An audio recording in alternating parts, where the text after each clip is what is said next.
there's a guide there named Elad. I All don't know if right. you know Yes. him. Yep. Yeah, and Yeah, I do. Elad was my guide. And after I, graduated from LU, he said I was asking for resources of places, meetings, and things to go to, and he recommended yours. So I Oh, started checking out your website and saw this one was available. So yeah, hopped on. good stuff. Yeah. So, how's it been going since graduation? Well, I the first what happened was, I've been a seeker for years and years, and I heard you tell your story, and it's kind of similar. I was years and years I was chasing after this thing, enlightenment and awakening, whatever you want to call it.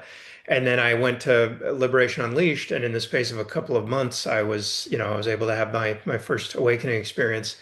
And and it was very, very ordinary. There was no fireworks, it wasn't big mystical experiences, it was none of that stuff.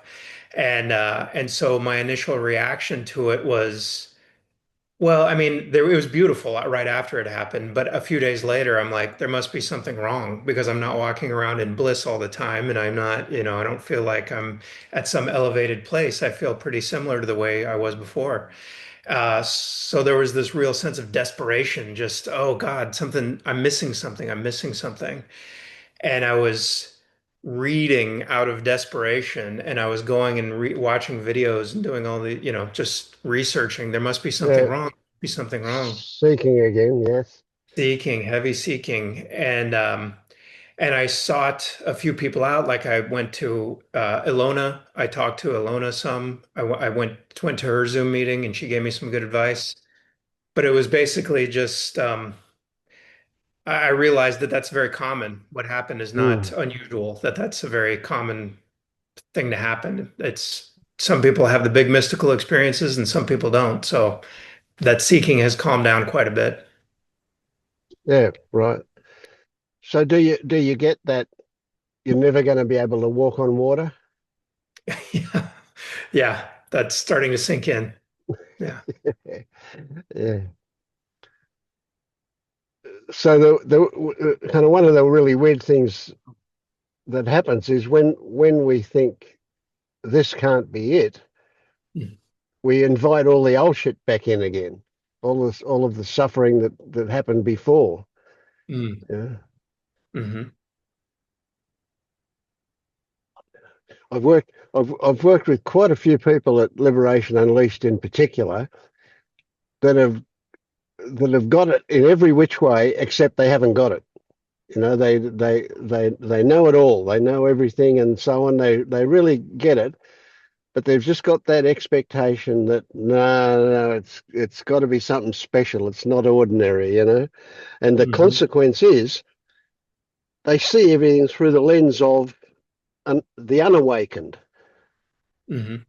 Whereas the moment it's accepted for what it is, we start to see things through a different lens from Hmm. the perspective of awakening. And so that then our experiences are different. Hmm. You know, Hmm. it's kind of a weird oxymoron that the acceptance of what turns up changes our experience of that. Hmm. Yeah, Yeah. I think I get what you're saying. Yeah. It's such an odd thing because I've been stuck in doing, seeking mode for so long and just sitting back and saying, okay, let it happen, let it unravel, or let it just take its course rather than forcing things to happen. It's kind Yeah. of it's that's not a new idea, but it's there's a part of me that says, no, no, no, you have to do. You got to work at it. Yeah. Yeah. Yeah. That's right. Yeah. So, Yeah. well, this is one of the issues. One of the reasons I started these groups was because I felt that after Liberation Unleashed, which is an initial shift often, um, people just get pretty much abandoned, you know, and so integration, integration is a big part of this stuff, you know, and that takes forever. That never stops, you know, it Hmm. goes on forever. You know, here is me 14 years later, still integrating stuff. still Hmm. discovering new stuff. Yeah. Yeah. Hmm. What I have trouble getting through to people is that this is not a spiritual quest. That's the way it started out, maybe, and there is that element to it. But essentially, this is a human quest. We're looking to deconstruct a whole lot of the conditions, not everything, we need some of it, but a whole lot of the conditions, that those ones that cause the suffering, right? Hmm. Believing everything that the mind turns up with, for example. Hmm. You know, if we once we get a handle on those things, we can start to work through the shit that we've got stored inside us. Not, yeah, I shouldn't say it like that. It's not because we don't have the stuff that's stored. We only have conditioning and potential. So until it gets triggered, it doesn't exist. Once it gets Hmm. triggered, then we've got something to work with. Yeah. Hmm. Hmm. I read a quote of, I think it was a Zen monk, and he was talking about nirvana. And we get this idea that nirvana is this big elevated state that you can one day reach. And he was saying, no, it's actually the absence of all the stuff that we carry around with us. It's an absence of all the conditioning, an absence. When you finally rid yourself of all this junk, you are fully human, and that's Yeah, nirvana. I like Yeah. that. Yeah, Hmm. that's good. It gets a bit tricky when we talk about what we're going to rid ourselves of, So, of course, as humans, we enjoy pleasure, and so we want to get rid of everything that produces something that's not pleasurable. Hmm. And it's really, really hard to get to accept that the if something not pleasurable turns up, that the way to lose it is to go through it, not to avoid it or push it away. We can't Hmm. actually, that resistance to it just creates more suffering Hmm. and stabilizes it, makes it stronger. Hmm. Yeah. So are you essentially here for a bit of like-minded company? Like-minded company, I've got my list of questions that I'd like to ask you Oh, if at yeah, some point, yeah, if that's okay. all right. I All do, right. yeah. That is part of it. It's very isolating. Well, I shouldn't say very. It's isolating doing this work, as you know, because there's very few people that you can talk to about this stuff. You talk to your average friend about it, and they have absolutely no clue what it is that you're trying to say. So I am Mm, seeking out meetings like this just to listen to people and be able to kind of commiserate with people about these kinds of things. yeah, good stuff. Yeah. Yeah, that's another tricky one, isn't it? We somehow the idea grows that we need other people who are also awakened in order to have a fulfilling life. Hmm. Well, good luck with that. There's not that many of them around. Hmm. So I've actually written a story and made a song about that particular thing, and it's about presence. So we can have good connection with people who are not awake. We don't have to Hmm. have people that are awake in order to have a good human relationship. We Hmm. can do it. Um, but of course, what happens as soon as we get together with another person, we're going to get triggered because that's the conditions that we've learned, and we're going to get triggered into um, let's say an ego response frequently. Hmm. Yeah, Yeah. yeah. I watched the video that on your homepage. I watched that interview that you did, and I remember hearing you say you have your regular social circle of friends there, and they don't ask you about this weird thing that you do, and you don't really push it on them, and but you can have normal human interactions with them, and I can see that. There's still you can't Yeah, you can still have your normal friendships. It's just this whole thing, this whole realization is so new to me that I'm really wanting to speak to people Yeah, about it and, figure this, yeah, well, I mean, the mind wants to figure this whole thing out, but just to be able to, I don't know, it's nice to yeah. just be able to feel like you're speaking the same language as other people a little bit. Absolutely, yeah, for sure, yeah. Yeah, that's a big part of why I'm here. You know, certainly does enriches my life. Okay, look, let's come back to your questions in a moment. Let's. I want to hear from Leonard. I haven't. Leonard was regular here for a long time, and I haven't seen him for ages. I don't know how long it's been. Has it been 6 months or even longer? I don't know. How are you, Leonard? Fine, yes, I felt like I just disappeared, but actually I never wrote to you because I was sure that I was coming back at some point. So, Okay, right. uh, yeah, I'm quite fine. Actually, currently I'm unemployed and enjoying that a lot. But yeah, actually, it happened in the beginning of September that, yeah, I mean, you would call it like a burnout, although it was not that bad. I mean, it was very strange because I had actually planned to quit the job in February of this year after having saved some money, maybe. But then it so happened that my body and mind just like went on strike, and it happened like I really felt like a puppet on a string in this situation. Um, I would describe it really as my role as a teacher collapsing totally. I mean, I was standing in front of this class, and there it was like half an hour before the end, and I just said to my students, I'm sorry, but I'm not going to be able to be a teacher anymore.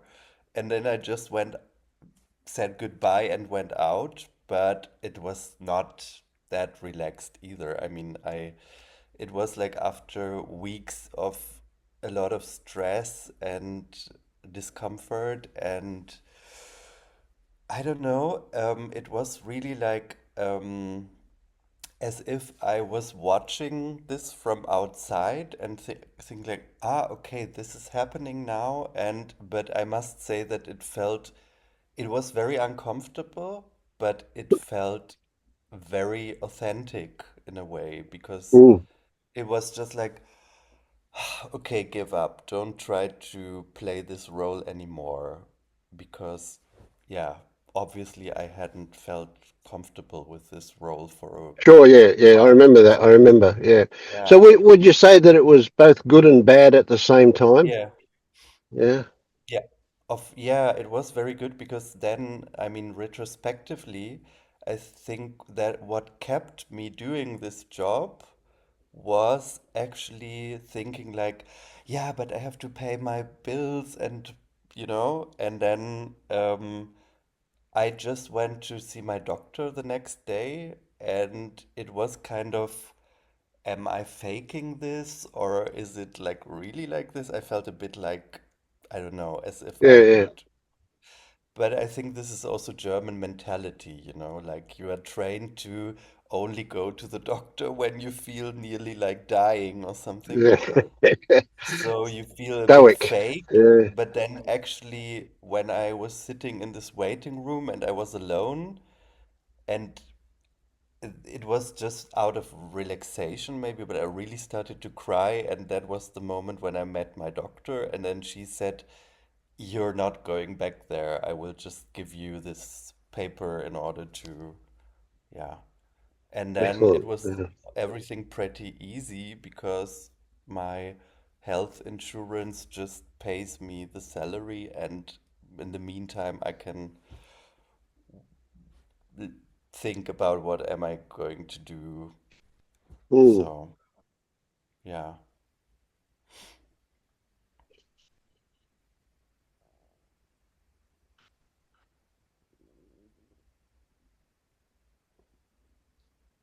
how much how much do you, I mean, it's a kind of a stupid question, but Hmm. roughly, well, like the stuff we spoke about before, all of the stuff that you went through before when we were seeing each other, Yeah. did that help when you went through this stuff? Or did that get Yes. just lost? Yeah, because it was just, of course it was not a nice situation, but I felt like just surrendering to it because I thought, okay, I mean, I won't try to resist that if my body really, I mean, I was really like after this class, I went to the teacher's room and my arms were cramping and I like for a minute it was like all black and then I thought, okay, no way, I won't Mm, try to continue doing this job if my body tells me that. So, yeah. yeah. So did the doctor give you some kind of official diagnosis and medication? No medication, just yeah. Good, good, good, good. Yeah, Also, I told to my doctor that I'm an ex-alcoholic, so I have to be careful to not expose yeah, myself to yeah. situations that could, yeah, like, I Lead mean, to addiction. thankfully, Yeah, yeah.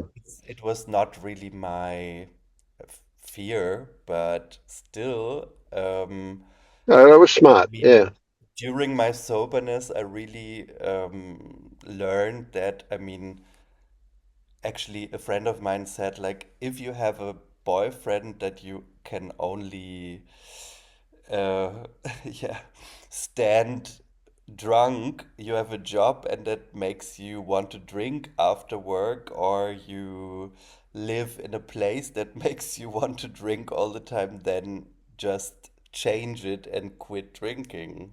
So, yeah. mm, excellent. All right. So would you say that you're in a pretty good place now? Yeah, I think so. I mean, I can still see that there is this restlessness sometimes, but I figured out that it's not that complicated. It's really like if I eat enough, drink enough, sleep enough, move enough, go outside enough, and meet some friends once in a while, I don't feel restless. And Mm, then mm. um, I have enough yeah, clarity to Yes. distinguish like Yeah. what is mind identification and what is not. But the thing is that maybe it's just like sometimes it sucks always to think about all those things and then I just want to don't want to care about all those things. Mm, Like mm. and then I forget about doing the things that I should do in order to be stable and then I get like very restless and then it can happen that I get back into all Yeah. of this mind So when stuff. you get restless, how long Yeah. before you realize that that's something that you can balance again? Um, Do you go for days, weeks? How long do you go before you realize that mm, that this restlessness has come back? mm, it's not so much. No, it's not a week. Maybe it would be maximum 2, 3 days or something. Right, right, yeah, yeah. And I noticed that it has to do a lot with um, using the internet too much. That makes me like really Yes, yeah, restless and I don't know. So that's yeah, a yeah. reason why I You cancel realize out that the and internet yeah. Yeah. is a significant addiction Yes, it is. potential. It's like Yeah, yeah. It's like really I'm yeah, I'm I can. sometimes be like this information junkie because, Mm. of course, there are a lot of interesting things that you can find on the Cool. internet. Yep, yep, yep. But the thing is also, I was using ChatGPT too much, and then I noticed like, no, it's not good to always have the answer to every little fart in 1 second, you know. It's not supposed to be like that. You don't need to know all of that Mm. all of a sudden. I mean, yeah, but it's like it's an addiction, really. It's difficult because Yeah. I mean, I would say that alcoholism is even easier to overcome because there is at least some kind of stigma. I mean, that's not a good thing anyway, Mm.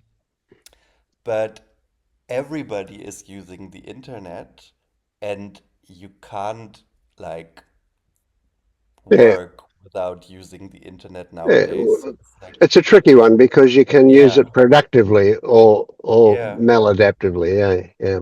Yeah, but I can easily slip back into overusing the internet, and that's something that I really, yeah, have to. Mm. Yeah. You're aware of it and you keep an eye on it. Yeah. Good one. Hmm. Yeah. Well, welcome That's back. maybe Yeah. also, yeah, why I didn't attend this group because I felt like sitting like 2, 3 hours in front of a screen makes me sometimes a bit, yeah, Yeah. Yeah. Well, of course, you realise you're quite welcome to come and go as you please, to come late and go early. You don't have to say goodbye or anything. That's yeah. fine. Yeah. Thank you. It's nice to see you again anyway. Yeah. Yeah. Good to see you too. Yeah. All right. Let's come back to your questions, Pete. What's on that list? It was a big page. Yeah. Um, okay. Well, as I told you, the first fetter I've, has been seen through, and I know that's not, it's as you were saying, it's not, oh, I got that one and it's done. I recognize that there's, that it's an ongoing thing. Um, and it still comes up, I still find myself selfing all the time, quite often. Um, uh, but as I was telling you, there was, right away, there was a real sense of desperation. I must be missing something. Something's wrong here. I need to keep moving along. And that's kind of faded now. And, some of the best advice I got was from Ilona, who said, um, you know, first ask, who would you be without the seeking? Who would you be without the seeker? You need to ask yourself that. And also, um, what is seeking without the desperation?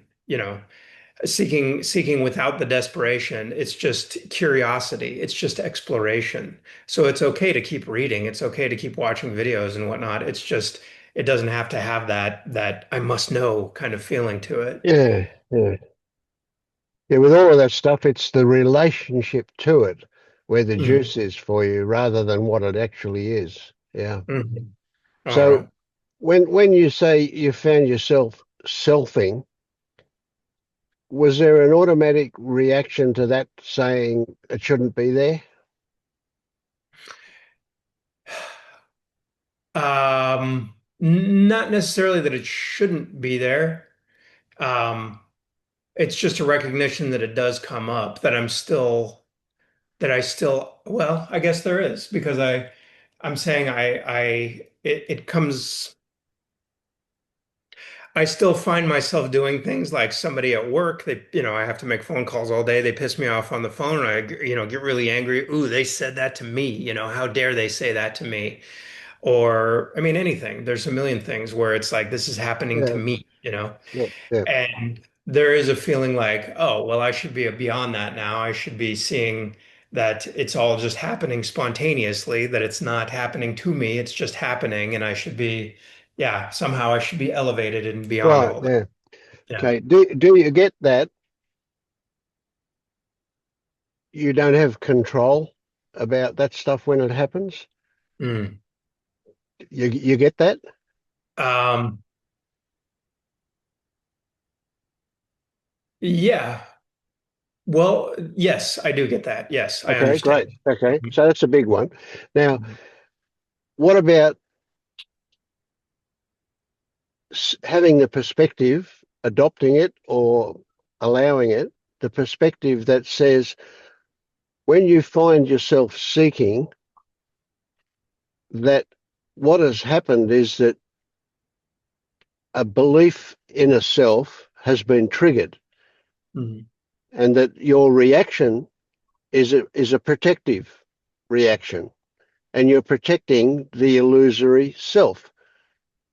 Mhm. Right? The self itself is armor. It is a protective device, the whole self thing. So when when you find yourself reacting to something, rather than even go down the road at all to say I should be beyond that, or it shouldn't be happening, or I wish it wasn't happening, or whatever, there is a fantastic opportunity presented that we can really miss if we go down those roads. And that opportunity is what's happening.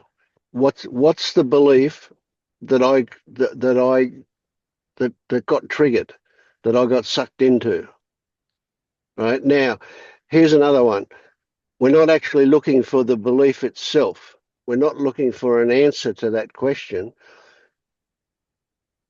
because it's at an unconscious level. It lives at an unconscious level.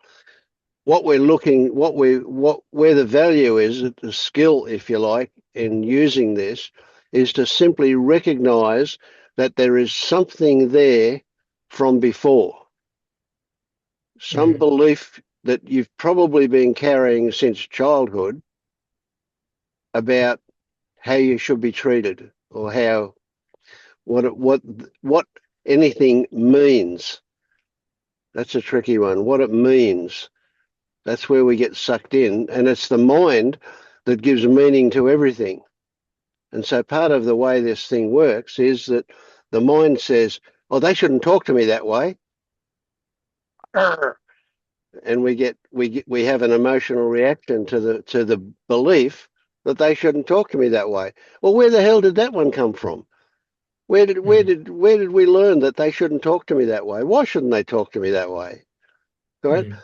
They've been triggered. That's why they're being an asshole or whatever. Yeah. Yeah. Uh, we understand about this stuff, and they probably don't. There's a good chance that they don't. I mean, there's now let's not get sucked into feeling superior. But the reality is that we can see an opportunity when this happens.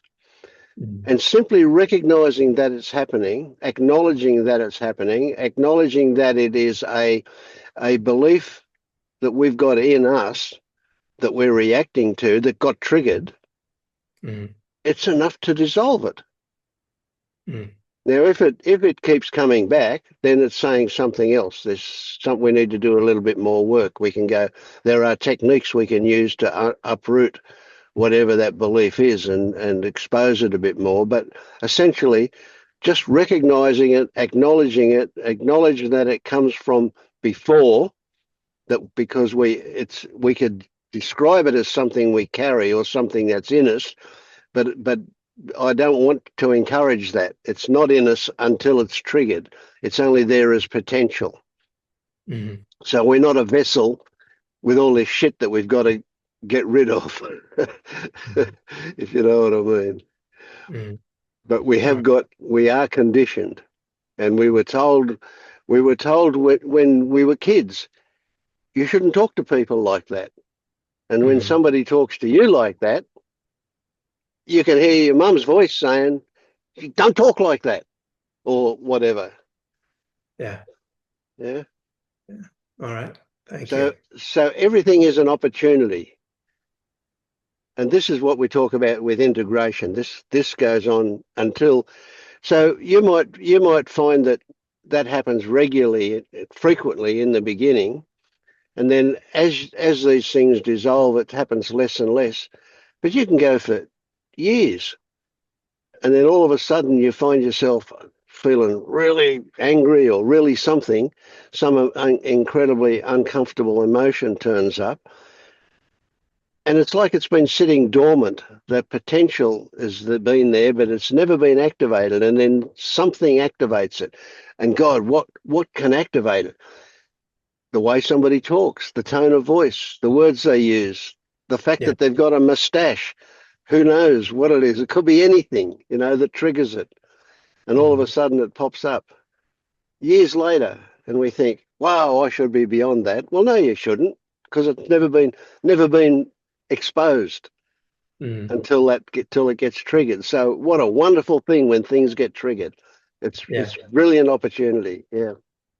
Well, that brings up something that I'm curious about, and it's not something that I'm too concerned with. Well, it's not something I'm too concerned with right now, but I remember I've heard a couple of teachers say you have to take care of that shadow stuff a little earlier in your feder work because later those natural defenses that you've had, they've dissolved, and all this stuff starts coming up, and you don't have the protective measures to kind of deal with those things anymore. So they can get kind of wild or I don't know, that they can be overwhelming because you don't have the same protective measures that a person does at the Mm. point where, you know, I'm at, where regular people are Yeah, at. yeah, You know what I yeah, mean? Uh-huh. Would yeah. you agree with that? It's kind of you have to take care of the shadow stuff earlier, or No, I don't. no? I don't. I don't agree with it. And Mhm. yet that was my experience. I mean, I did a lot of stuff as a seeker, and I worked through an awful lot of shadow stuff then as a result of that. But what I've come to recognize is that, and it happens with people that I've worked with. I've worked with people that have been seeing a therapist for 30 years, and they're still full of shadow stuff. Yeah. Right? Yeah, it's a never ending pit, if you like, that Mhm. can be there. So you're never going to get it cleaned out. Mhm. Right? No, I'm all for sailing along happily, and when it turns up, that's when it gets dealt with. And you Mhm. don't have to know. This is a really big one. You don't have to know exactly what it is, where it come from, how it is there. You don't have to have a memory of the original experience, because frequently it's not one thing, it's not one experience. It's something that got hammered into you again and again and again and again, kind of thing. So there's not really any pinpoint that you can kind of grab a hold of and erase. But it's amazing. See, it's amazing how a lot of these beliefs are contingent on other beliefs, and so you'll get things like when you let's say when you dissolve, and if you use the feta model, you're going to be dissolving the first feta, the self, the initial one, through all of the fetters. Right? So it's like nothing is complete in itself, or even though some people see it that way. And I don't disrespect them for seeing it that way. That works for them. That's fine. Yeah. But essentially, you're likely to come across protective selfing behavior until you've thinned it out to the point where it only happens very occasionally. Mhm. And when it happens, you can go, well, this is an opportunity, right? But you'll also reach the point, well, at least I have reached the point where when it happens, I go, well, that's interesting, that's amusing, and I don't give a shit. Mhm. I don't have to fix it.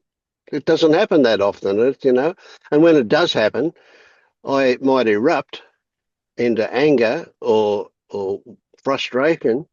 It's gone in a matter of seconds. Mhm. So I'm not really looking to fix it. I don't need to. It's not affecting my life very much. Mhm. So that's a pretty big one, I think, as well. So we don't have to, with this idea that we're going to get completely clean, that we're going to get rid of all of that shadow stuff and there'll be nothing left. I think that's a bit of a myth too. Yeah. I got you. Maybe for some, maybe I'm not awake, I don't know. Maybe full enlightenment or whatever, if that actually exists. People can walk on water. I don't know. Mm. It's not certainly not part of my experience. All right. So we're not looking to get real spiritual. We're looking to get real human, right? Mm. And humans do get triggered. Okay. Right? But if it happens repetitively, then definitely there's something to look at. Yeah. Right. Yeah. Okay. So just I want to ask you about just continuing with Feder work. And I've been reading a lot about that. And there are some who say once you see the through the first one that Fetters 2 and 3 they just poof go away. There's some people who say that's nonsense. There's the woman on the Awakening curriculum. I can't remember her name, but she says that's not her experience. That Yeah, you that's Panilla. Yep. Yeah, I yeah. get that. Yeah. And yet And Christine will say the opposite. She'll say, you've definitely got to see through one before you go on to two, uh etc. So right. there are different there are see the fetish stuff is really fairly new to the West, and Uh-huh. really the bloke who brought it out, if you like, and worked through it was did some brilliant work. But you got to remember constantly that it's a map. It's not the ground. It's not the terrain. It's just a map. Mhm. And the value of it is to give you something to look at if you need something to look at. Mhm. You know,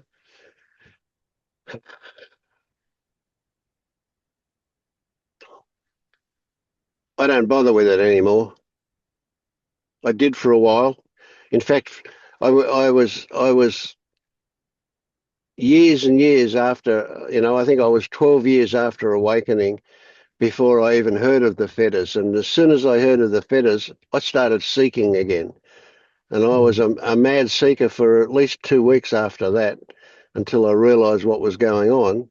And I had adopted an idea that no, I've got to get somewhere, and I don't. Right. Okay. Yeah. So what I say to you about the fetters is, if you're getting somewhere with it, if you're enjoying it, go for it. It's not a big deal one way or the other. But it's certainly not necessary. Okay. I'm just drawn to it. It seems really an interesting thing to do, and it seems like Yeah. kind of a deepening of what's already happened, or I Sure. don't know. Yep. Yep. And it can be really good like that. There are some really good techniques in it to Mhm. unearth things. Particularly around fetters 4 and 5. There's some great stuff there, but it also invites you to get addicted to it. And you can Mhm. spend the rest of your life trying to get to Feta 10, and you kind of go, well, how far, where am I? Where am I? Am I up to, have I fully seen through Feta 1? Have I got, did Feta 2 and 3 fall at the same time? And it Yeah. can drive you crazy. Well, I was thinking what I was thinking of it as is it's like collecting trophies, or like Yes, we have exactly. in the States we have Boy Scouts, so it's like Boy Scout badges There you that got a you're, little badge. you know, Yeah, yeah, yeah, yeah. So I yeah. don't want to turn it into that, but it does seem like a really interesting model to just kind of keep exploring from. It is good in that if, as long as you can keep in mind that it's a map, and you Hmm. can go, well, rather than have it lead, it might be more practical to have it as a useful tool. So let's say that you get triggered, and you want to investigate that triggering. Then you might say, what fetter does this apply to? Right? So if it's a desire thing that you're getting that triggers, and you're getting obsessive about wanting something, then Feta 4 is a really good one to go looking at. And there are some great techniques in that about that. Hmm. Yeah. So that's you can see what I'm saying now. You can apply it to existing responses rather than use it to look for stuff to do. Hmm. Hmm. Okay, I gotcha. All right. But see, Um, it's interesting too. If you find yourself seeking, there's nothing wrong with that. mhm, Seeking is fine. There is a time, there is a point where seeking rather than looking for something, trying to find something, which is kind of crazy because you don't know what it is you're looking for because it's not part of your experience. So you're looking for something that's unknown, right? And there is a time when you kind of relax and you go, well, I'm just interested in what turns up. So it becomes discovery rather than looking for, it's recognizing what. mhm. Okay, I get what you're saying.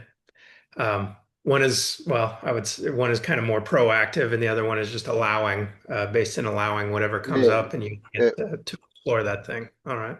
yeah. So do you get with that proactive stuff that the illusion of control rests on a foundation that there is somebody to be in control? Hmm.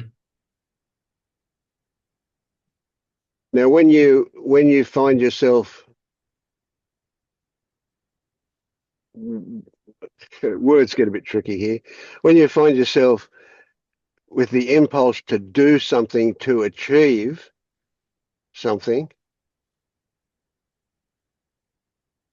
interesting. That's better three stuff. That's rites and rituals, right? Hmm. But what that recognition that you want something, which is fed for, it's desire or whatever. Um, so the first one is about doing something with a purpose, with an aim, and the second one is about wanting something. And so what you're going to do with the second one is you're going to recognize that there is no inherent desire in you. What you've got is you've got a sensation in your body, and then you've got a story that explains it, and that's what turns it into desire. That story. The sensation itself contains no information, and so seeing that and discovering that that's a big one that Feta 4 offers you. Hmm.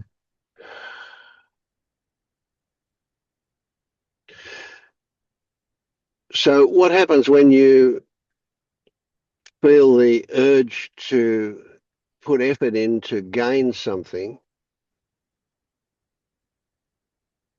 Do you find that happening, or do you at some point realize that that's happening?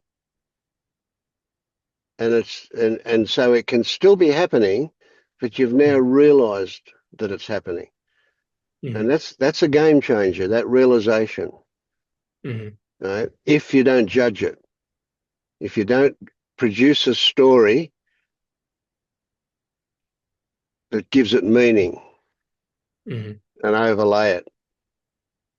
Right? What Panilla calls post-it notes on reality. I love that concept. And Hmm. so the post-it notes on reality is that there's a sensation, and the post-it note says, oh, this means that you've got to achieve something. Hmm. Yeah. So that because they're all very intertwined, all of these things, any of them become a portal into the belief that fuels them. And we don't want to kill that belief. We can't kill it. That'll only make it stronger if we try and kill it. But recognizing its existence is the first and biggest step to having it dissolve because you frequently, especially if you've got a wide perspective on things, the moment you see that belief, you recognize it also as not appropriate. Hmm. I would say infantile, except that there's a moral judgment along with that word. But yeah, it come from before. It's something Hmm. we learned as a kid, most likely. Yeah.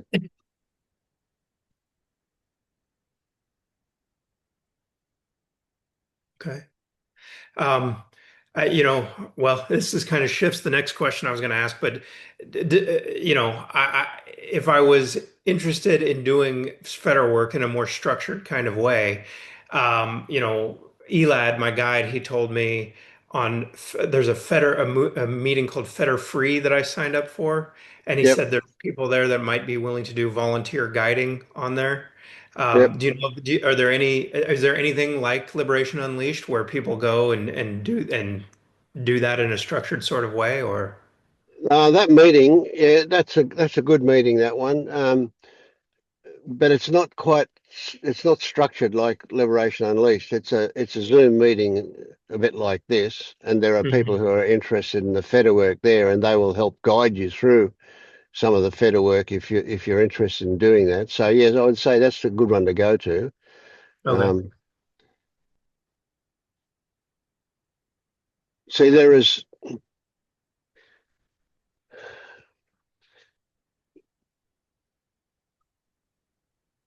Christine Michelberger. You know, she runs some group stuff with fetas, but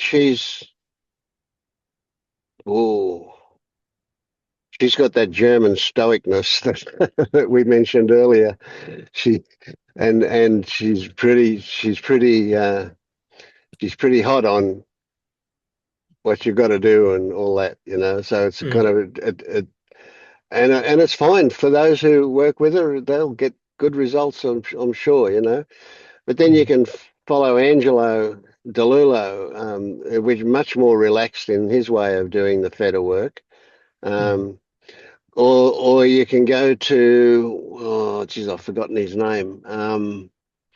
The bloke who actually brought the fetters out to the West and worked through them. Kevin Oh, Chanelak, right? that's him, Kevin. Yes. Now Kevin's got some really good stuff online, and you can use that to work through a lot of the Mhm. fetters as well. You know, I would say Kevin's stuff would be really good. Yeah. Angelo's is a lot more relaxed about it. If if if you like a super structured uh, kind of adamant approach to it, then Christine is good as well. Okay. I'm reading Yeah. her book right now, yeah. So Mm. yeah. Okay. Awesome. Thank you. You're welcome. Yeah. Yeah. Is that all of them? I think that's about it, yeah, for now. Okay, I'll be good. back next week, I'm sure. Yeah. Oh, stuff will come up. Yeah. Yeah. Now we've got an echo. It's going to be Jed's thing. Yeah. It's like your microphone's too close to your speaker or something. Yeah. But it's all right. Yeah. So how are you, Jack? How's things been with you? I don't know. I really don't. How are you, Vince? Hmm. I'm here because I came in with the feeling that I needed a correction of some sort. And I've already gotten multiples, and I don't know. I think I am close to something, but it does feel like the chasing its own tail, and I just don't know how to stop it. And I think Right. even Yeah, stopping it is it, but you know what I mean? It's just, sure. So when you say you think you're close, let me ask you, is that a feeling or a this is a thought. logical conclusion? It's a thought. It's a thought, eh? Yeah. Right. So what adds up to a thought that you're close?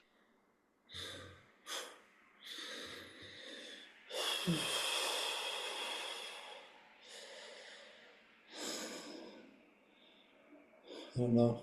Not a whole lot.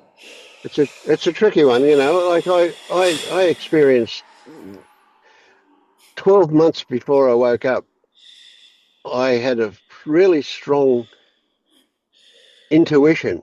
You know, I can only say that. I didn't recognize it as a feeling, but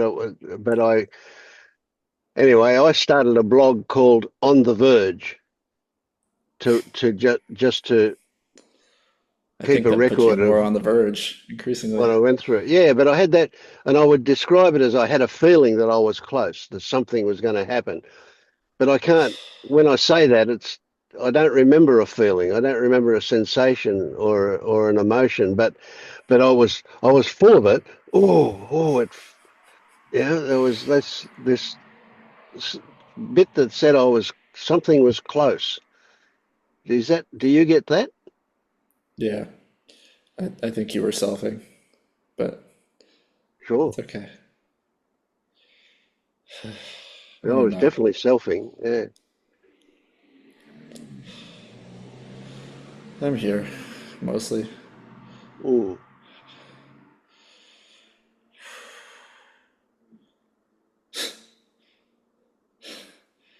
Uh, I don't know. So if we say being close suggests that you're close to a breakthrough, right? We could say you're close to a realization about something. If we Sure. said you're close to an understanding, that's kind of not where I'd like to go, but it could feel like that.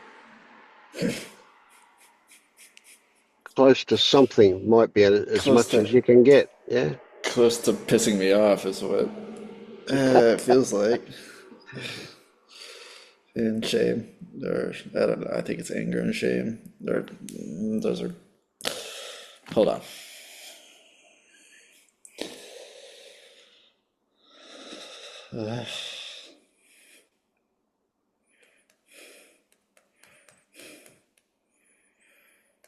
I don't know.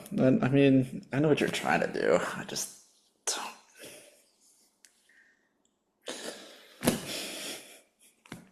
Why do I resist what I clearly want? Or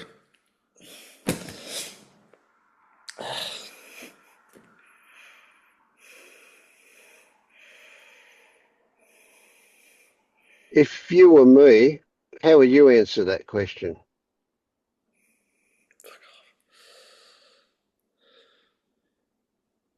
because I want her, because I want to resist too. Yeah. Yeah. So it seems quite reasonable that you want and you don't want at the same time. Yeah, sort of. I don't know.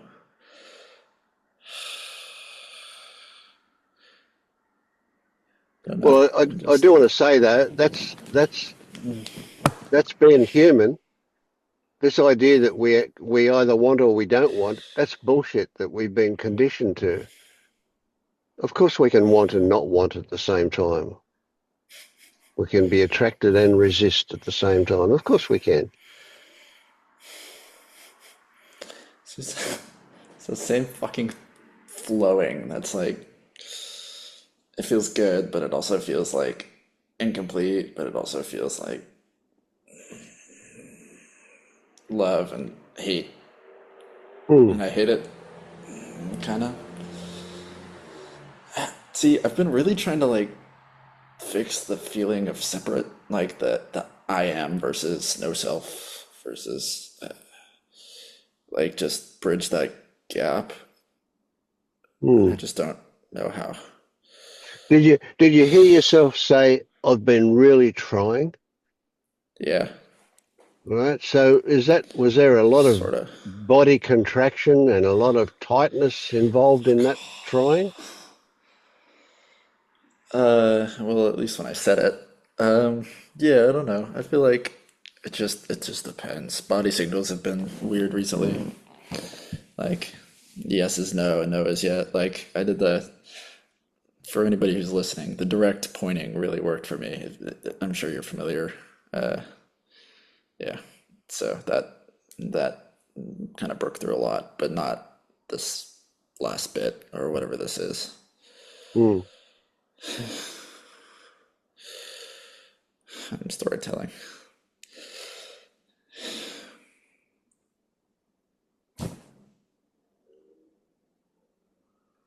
Can you imagine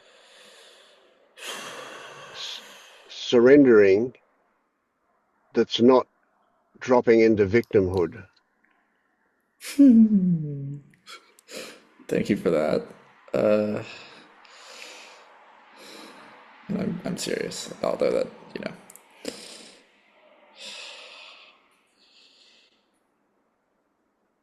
no, not really. Hmm.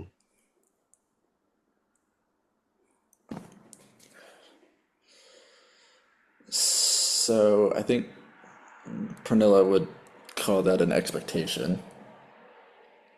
Am I supposed to know what expectation? I don't think so. Hmm. Well, what I would focus on would be is, are there any moments, and they might be just simply moments like seconds long or not much longer, any moments in your life where that actually happens, where you kind of let go and exhale, flop down, not with a bad feeling, just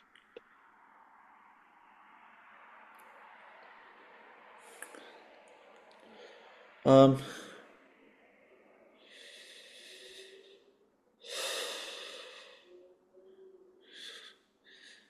yeah, sort of. hmm. Right there, a little bit. Well, Normally, yeah, okay, not normally. Never mind. Sorry. yeah. So what I'm saying is that you will have moments, many moments in a day where that happens. Where you just Oh, sit in a chair and you just don't even think about it, but you just oh, just let go. And or it just with kind of that, not contracts, but like snaps backwards. I don't know. I, I think I know what you're saying.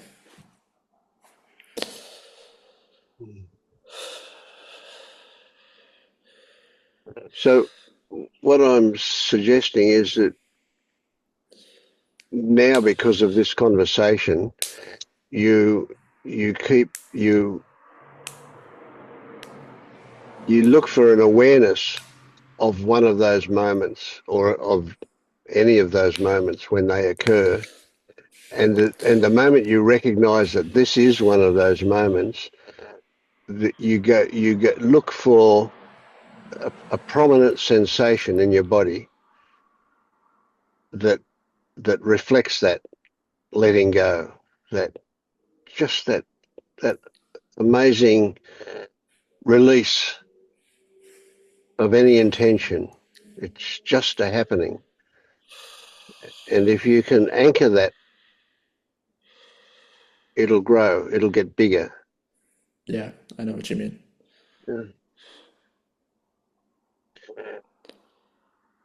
And at a certain point, when you're able to, when that happens enough, you can redirect that towards your thoughts.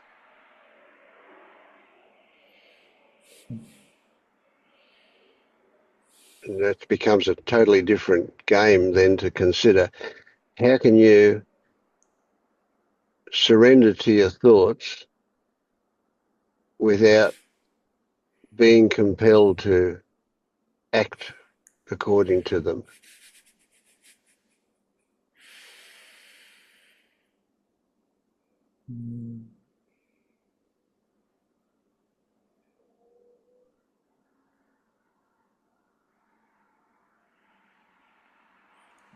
I might have lost it there. On a darker thought, a darker. Hmm. Maybe not. I don't know. I don't know anything. Yeah. So maybe Thank you, maybe Vince. it's appropriate to start with ones that are not so dark. I don't. I don't get to choose. Yeah. Well, I'm not saying about choosing about which thoughts turn up, but to apply that letting go, that surrender to ones that where there's not a significant outcome to them until you get good at it, and then maybe you can do that with the darker ones. It's because obviously a whole lot of stuff goes on with the darker thoughts where we think if we don't control them, we're going to get into deep shit, which is just another thought. So we're not Doesn't trying to feel like a control thought it. though. Yeah. Ooh, yeah, that's stirred up something. I don't know. I don't know why it doesn't.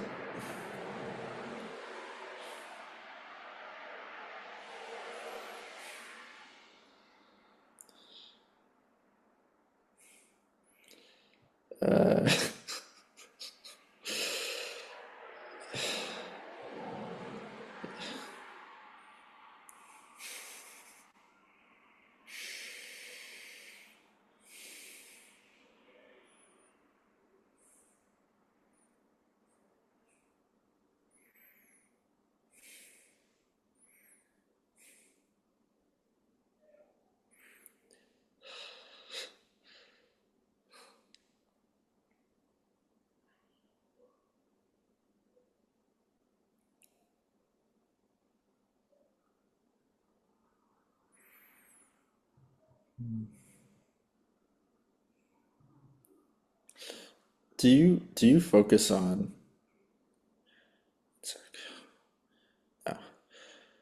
I don't know. I'm No. still trying to conceptualize and split things like sensations and thoughts as two.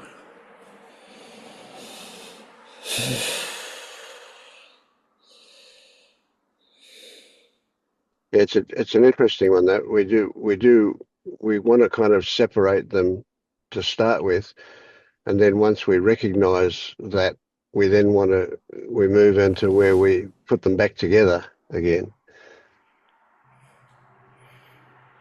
There's an interesting place where thoughts and sensations are the same thing, but not until we free ourselves from the ones that cause suffering.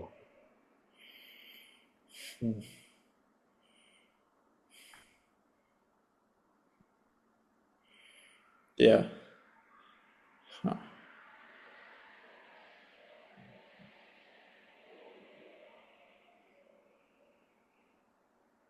I guess I mean the answer to do I focus on anything is that I well, this sounds arrogant, but I'm not meaning it to be. But it's kind of like I've retrained things to the point where I don't think about anything. I don't I don't have to apply techniques to stuff. Well, occasionally, but not mostly not. Yeah.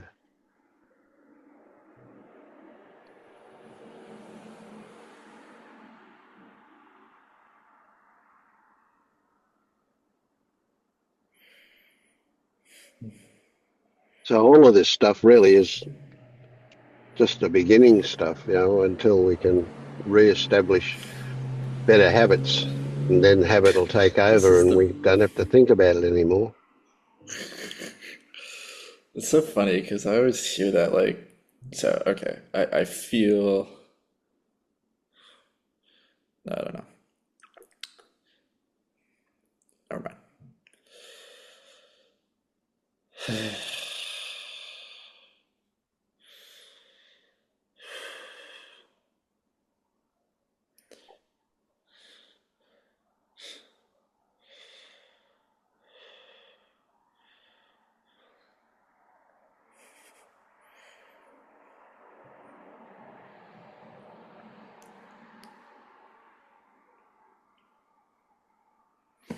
How are you doing? Me, Yeah,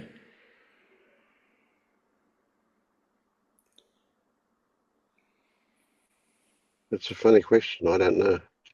yeah. I mean, I want to say good, but that's just the social answer. And I certainly Okay, can't say bad because that's not true. I don't know. could be true.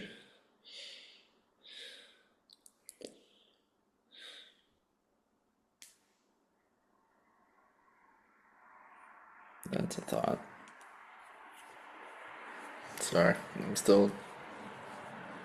Hmm.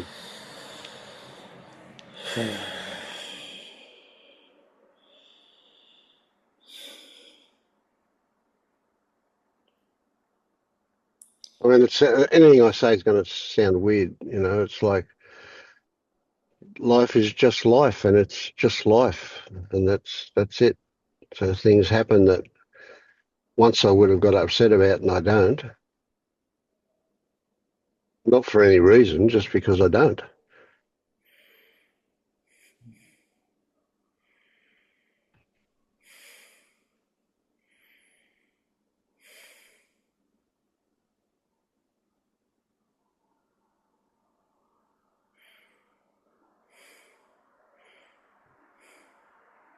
Hmm.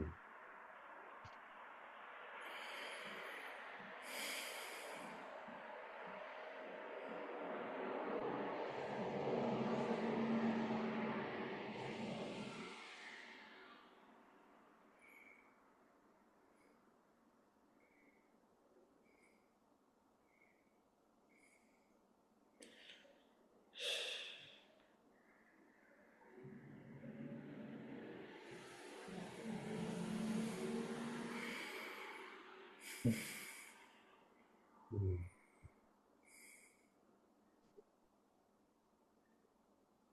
How have you been, Jed?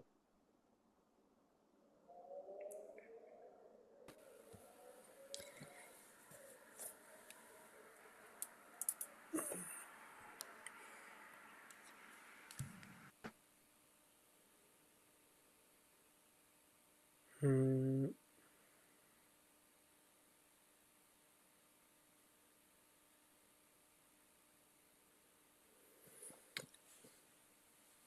it's a tricky question to answer. Hmm. Um, what could I say that's kind of relevant? Um, Well, let me ask you a different way. Did you come today with anything in mind to discuss? no, not really. No, I just thought I'd just be in the meeting for a bit. Yeah, great, great. Okay, that's good. Where my kind of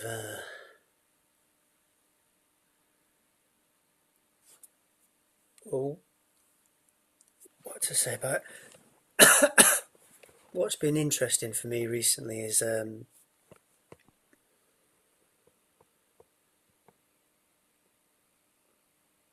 noticing where my partner I can get really irritable with her when she does certain behaviours, which are mainly about kind of moaning and talking about her troubles. Really, I suppose, in a kind of what seems to me like unaware, completely selfing, kind of way. And so she had a chat with me about that a few days ago, and and she said that she's conscious of it and she doesn't want to do it, and she kind of doesn't know why it happens, and she doesn't want to do it. And what she also said was that she can feel my kind of judgment about it. Um, and that she thinks in some way there's like a dynamic between us that almost kind of locks us in this pattern. She mm, thinks. mm. Um, I thought that was really interesting, and what she said was she thinks because I don't go there, it's almost like I'm judgmental about that part of me, and the voice that complains, um, and so I'm very judgmental about when she does it out loud, and I don't know if that's a kind of projection that. Has So basically, she it's always done this? Has it always um, been the case, or for a long time, or has it just happened since recently? I think it's been worse this last year. Right. So what it's got me doing is noticing where I'm kind of suppressing that internal part of me where I don't want to speak it out loud so much, but I think I kind of I've got into a habit of you know transcending and like maybe bypassing or not integrating that part of me that is complaining or something like that. Mm, mm. So so I've yeah, I think there's like a bit of a pushing down, pushing back.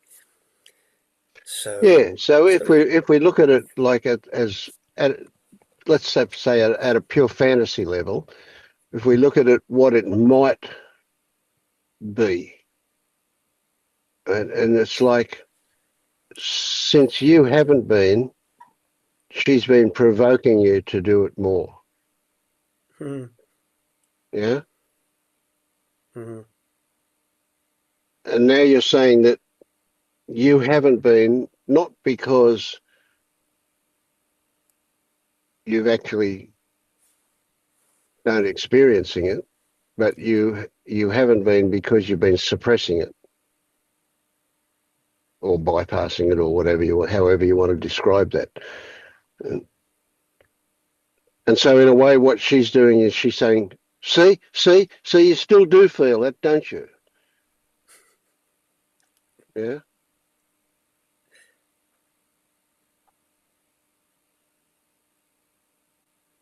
So do you think at one level she might be saying, and this is just the fantasy thing again, do you think she might be saying at one level, I want you to be more authentic? hmm.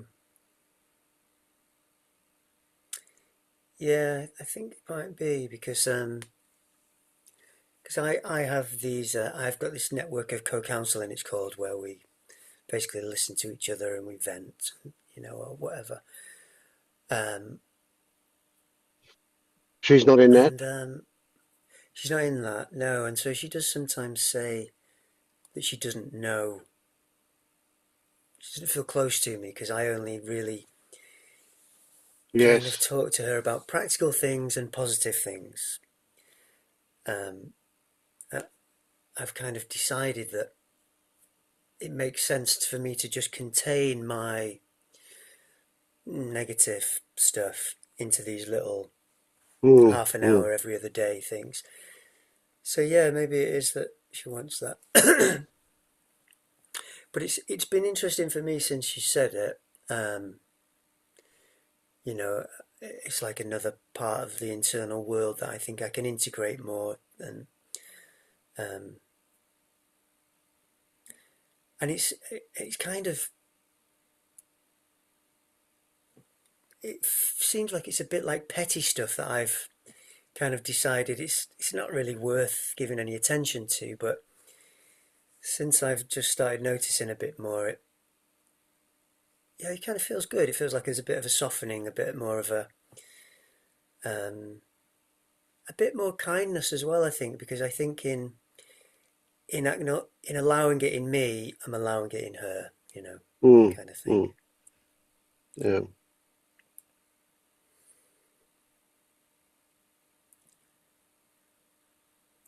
So of course it's a bit like a lot what we've spoken about with thoughts is when she's moaning about something, quote your words, um, your attention goes to what she's talking about, but there's a kind of a secondary attention on the tone of what she's saying. You know, that heavy down kind of thing that's there as well. But because the normal thing is to focus on what she's talking about,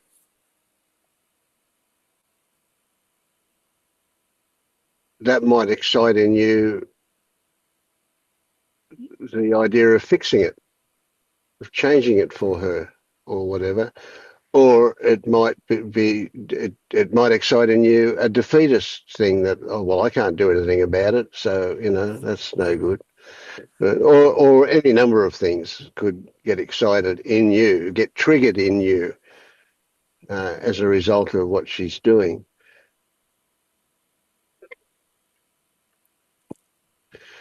But a big thing I found with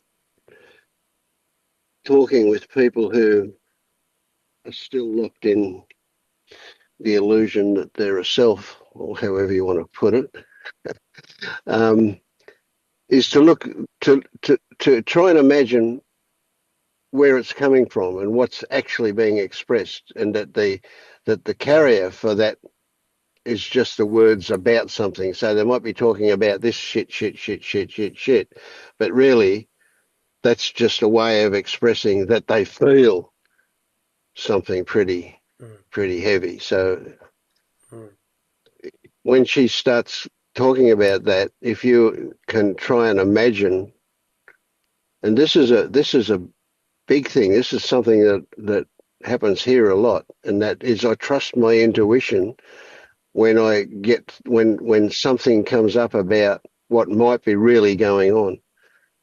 mm.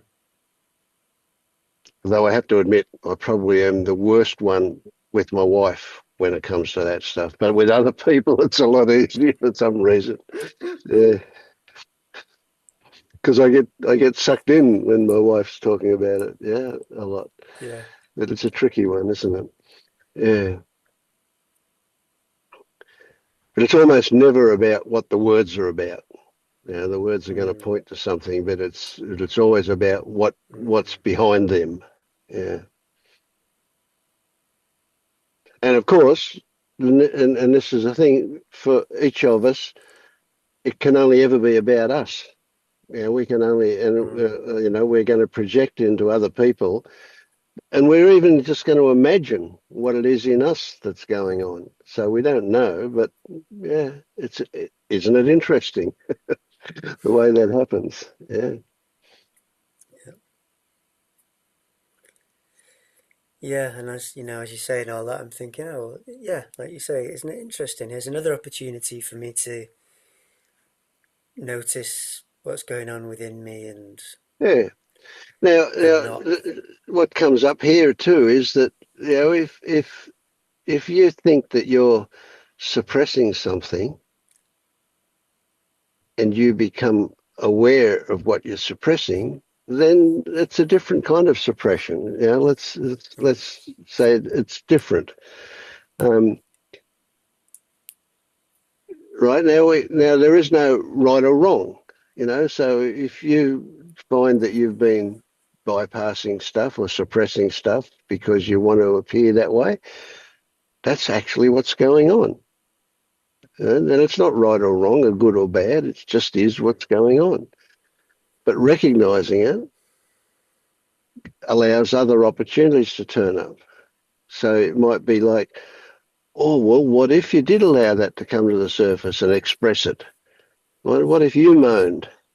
You know, yeah, yeah, maybe she feels that you are behaving in a superior way because of yeah, yeah. whatever. She has said that. Yeah, and I think Yeah, that yeah. is true. Sometimes, it's Yeah, true. yeah, of course, of course. But do you feel superior? You probably don't. I don't think so. That'll Well, be at her. times, at time, I Yeah. mean, in the times I can do because I can be judgmental about the way she's doing stuff, and there's a bit of a flavour of superiority in that. Yeah. Well, ask yourself: is there actually a feeling? I mean, obviously, it could be interpreted that way by somebody else, by her or somebody observing or whatever. But that's just an interpretation. Do you feel? Are there sensations in you that have a story attached to them where, oh, I'm better than you? If that's the Oh case, yeah, definitely. yeah. Now, Yeah. this is an interesting one. It's one that I've spent a bit of time with myself, and that is that. So when we've got some of this waking up stuff under our belt, and then you see somebody who hasn't got that under their belt, right, and they're suffering, and you describe the situation as well. I know something that changes my experience that you don't know. Right? To express it in words, it's got to sound like you're saying, "Well, I'm better off than you are." Well, I'm not Mm. superior, but I'm better off.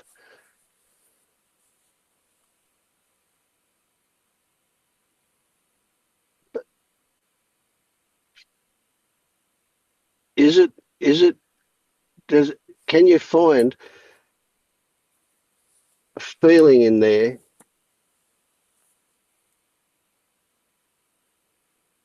where you're really comparing an emotional, having an emotional comparison between you and that other person, or is it a purely intellectual recognition of facts? Mm. So it's a subtle thing, you know. So feeling superior is very much an ego, a selfing kind of behavior. Describing it as facts, which you wouldn't do simply because it's going to be interpreted wrong for sure by anybody that you're saying it to. But essentially, if you do it to yourself and it's just a description of what appears to be the case, well, I wouldn't say that's superiority. No, no, I get your distinction, and no, I think it's a form of selfing that I do at times when I'm feeling. There's a part Hmm. of me that's feeling superior, and as I say, like in the example I've given, it's Hmm. probably because I'm suppressing or not accepting a part, something that I do that I'm not aware of, and so because I deny it in myself, I don't want it in myself. I see that other person doing it, and think that they shouldn't be doing it, and yeah, it's an egoic thing that Yeah, yeah, happens. yeah. It's a tricky one, you know. So you can see how it would be possible for them not to do that, but they don't see that. No, Not either, not intellectually, and certainly not at a deeper level.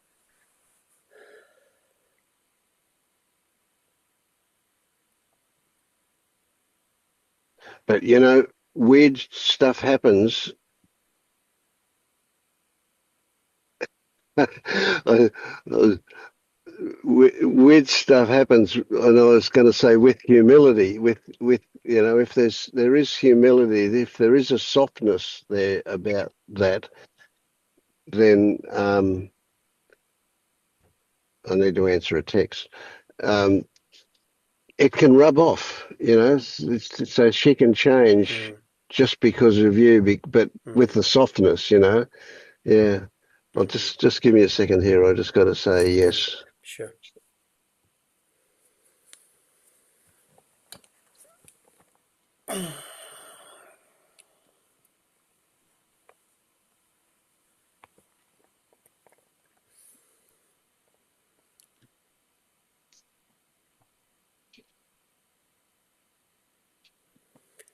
And I guess this conversation is clarifying, reminding me that whenever I have any of these judgmental feelings about anybody else, it's a signal for me to look at something internal, Yeah, yeah, something in yeah. me. You could almost, well, you could inquire, but you might find that really it's a judgment about yourself. You're judging yourself. Yeah. Yeah, Jed, I was just gonna say that it's okay to have judgments about yourself too. Mm. Yeah. So if they happen, don't they? That's it. Yeah, They're yeah, there. Yeah. yeah, yeah. I mean, I guess it's all okay, but I think when I'm kind of denying or suppressing something about myself,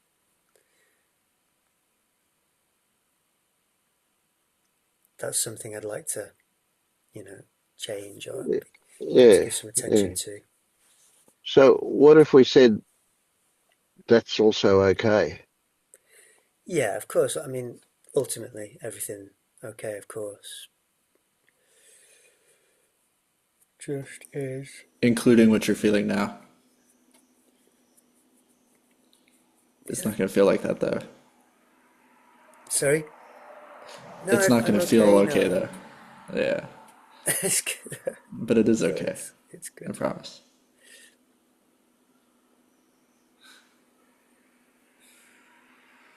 Yeah, I mean, this is the juice. This is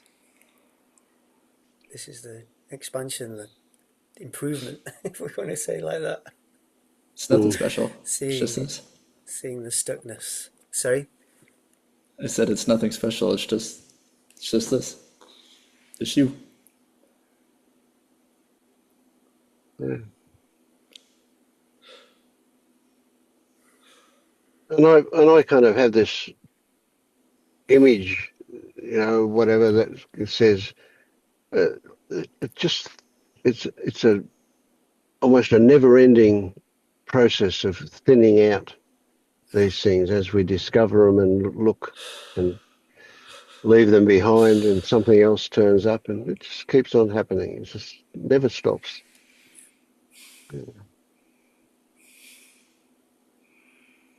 And we're all going to die before we reach perfection.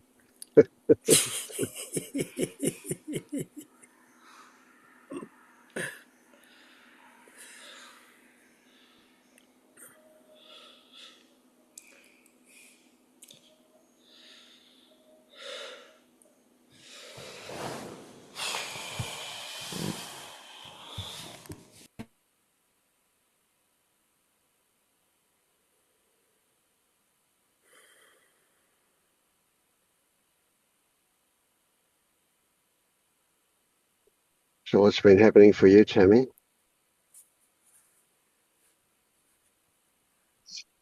I think you just named my greatest fear. We're all going to die before we reach perfection.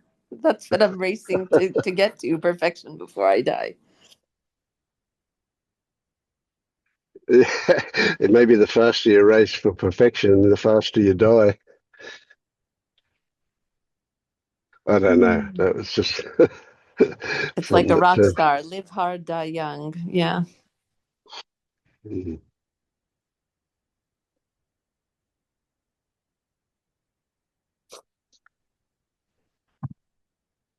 I guess I would say that I've not been able to do any like formal practice. Can't focus on anything or read anything or watch anything. Just been dealing with my body. And I guess the practice has been just as I become open to the possibility of maybe having to go and get treatment that I've been avoiding for 7 years by trying to be perfect, um, and eat and sleep and think and meditate the right way in order to heal the body. And it's reached a point where I probably may be open to considering something. I guess I'm just doing whatever I can to lessen second arrow stuff and not go as crazy as I would be and look at things a bit differently. So I guess that's the only practice available to me right now with the state that my mind is in and my body is in. It's just not able to sit and uh, Well, that's not true. Yesterday I sat a little bit and tried to sink in and whatever, feel the peace that's Hmm. here, feel what else is here. I did a bit of that with a friend. And then the body kind of speaks to me and we do like a kind of thing, a guided thing where we go into, what might the body be saying or what might this be saying. So it's not exactly pure inquiry into the nature of No, I reality or the like that though. self, but Yeah, yeah. that's good stuff there. Develop your intuition doing that. I like that. Yeah, so I don't know what that is. Is that just stories or is that listening to the body? Like it comes up with interesting ideas. I don't know if that's just thoughts or if that's part of the healing or as you say, intuition. Hmm. So, um,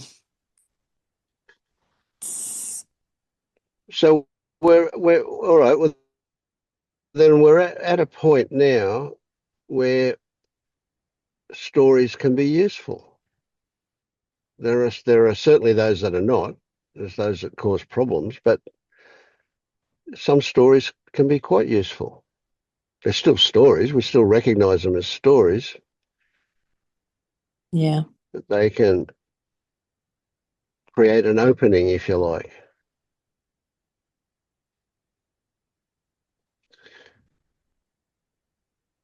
So when one of the things that like what I guess I've mentioned already, but I don't mind repeating because I don't feel like repeating, like I am repeating, and that is that when when you when you're listening to your intuition, it's going to come to you via a thought story, but Mm, the tone of it is different um, than when it comes from the mind. So the stuff that comes from the mind, which is pretty pure logic kind of thing, is is based on other thoughts kind of thing. Whereas when a story pops up from intuition, it has a different tone of voice. It comes a lot softer and it's much more um, sounds like a possibility much more than something really adamant.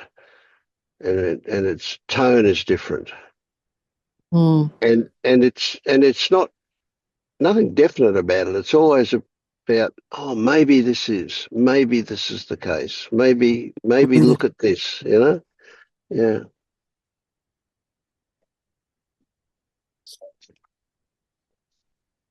Yeah, a lot of it is like the way we work at it, it's guiding to more like what might this be saying or just we connect like body sensations to like maybe it's feeling of heaviness or Yeah. responsibility or yelling out frustration, things that have not been said, like that'll come up and seems to Yeah. bring about a bit of feels like being seen or something was seen and then it can relax or something. I don't know. Yeah. Yeah. And if you can get to uh, kind of a place of abandonment with that, with letting whatever wants to come up, whatever. So one good technique is say the first thing that comes to mind. Don't then consider it and change it. Just say the first thing that pops up, and then contemplate on that. Yeah. That can be really useful. That's a good skill to develop. I like writing stuff down. It really helps. Like, I might not want to think about it or feel it, but I'll just like type up, and I got long notes, and then sometimes it's just Mm. gold. It just depends. Mm. Just like whatever you're comfortable with. Yeah, About your body or just like stream of consciousness, what comes to your Anything, mind? anything, literally Mm. anything. It could be about music, it could be Mm. love, yeah. fears. Yeah, if you can Nice. find that what are called stream of consciousness or something, I forget. There is a term for it. Yeah. Where you just allow stuff to pour out. And writing it down has the value of slowing it down to where you take notice of it better than just saying it. Or if you are just into saying it, a good idea is to record it so that you can listen back to it and see what you've said. Mm. Yeah.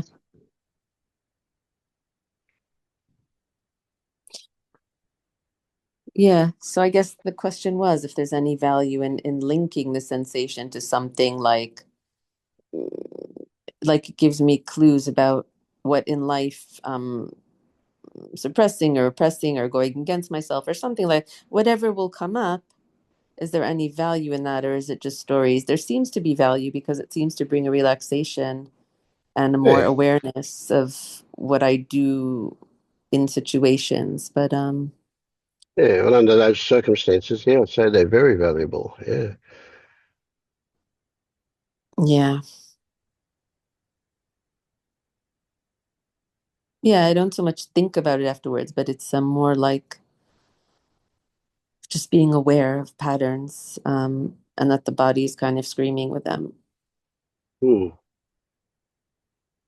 So I must say, I'm recognizing, maybe I'm just imagining, but I don't think so. I'm recognizing that your tone of voice today is more relaxed, nicely relaxed.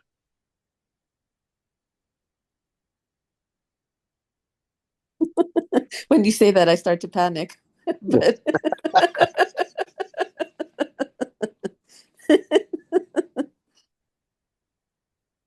Why? oh my God, am I too relaxed? I'm not working on life. Oh my God, does he think I'm relaxed? Am I really relaxed? Whatever it is, the brain starts to go. Yeah. But yeah, the body is knocking me out a bit. And yeah, the seriousness of maybe being open to what I've been chasing, avoiding for 7 years, desperately trying to say, no, no, I'll just be perfect and I won't need to do anything, take care of the body. In other words, I can lick this. Um, When you take care of the body, are you listening to your body?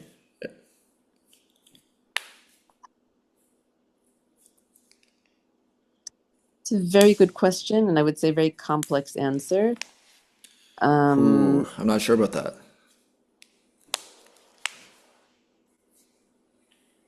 Vince, what do you think? I'm trying to listen to my intuition.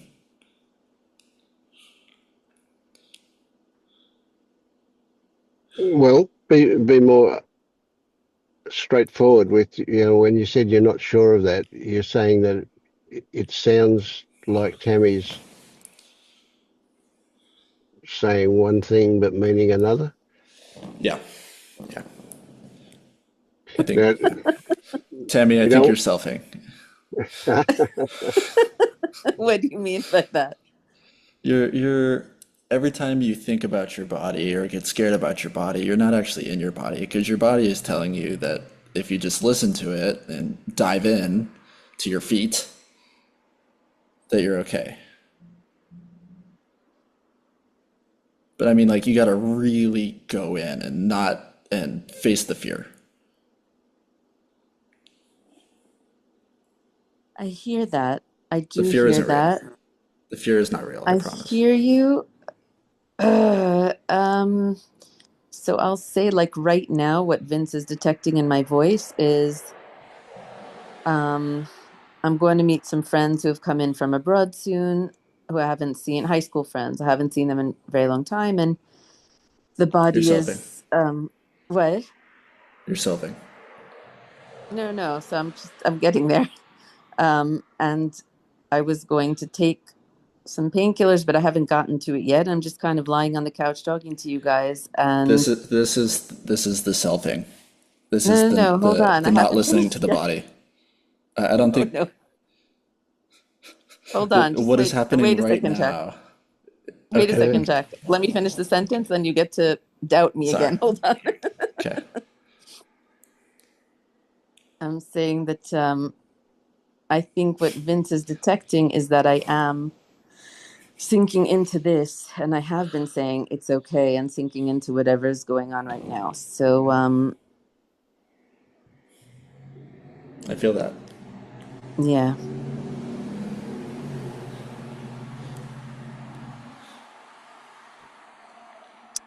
But that I felt the answer is complex because when the pain does get No, too much, just then back. none of this is happening.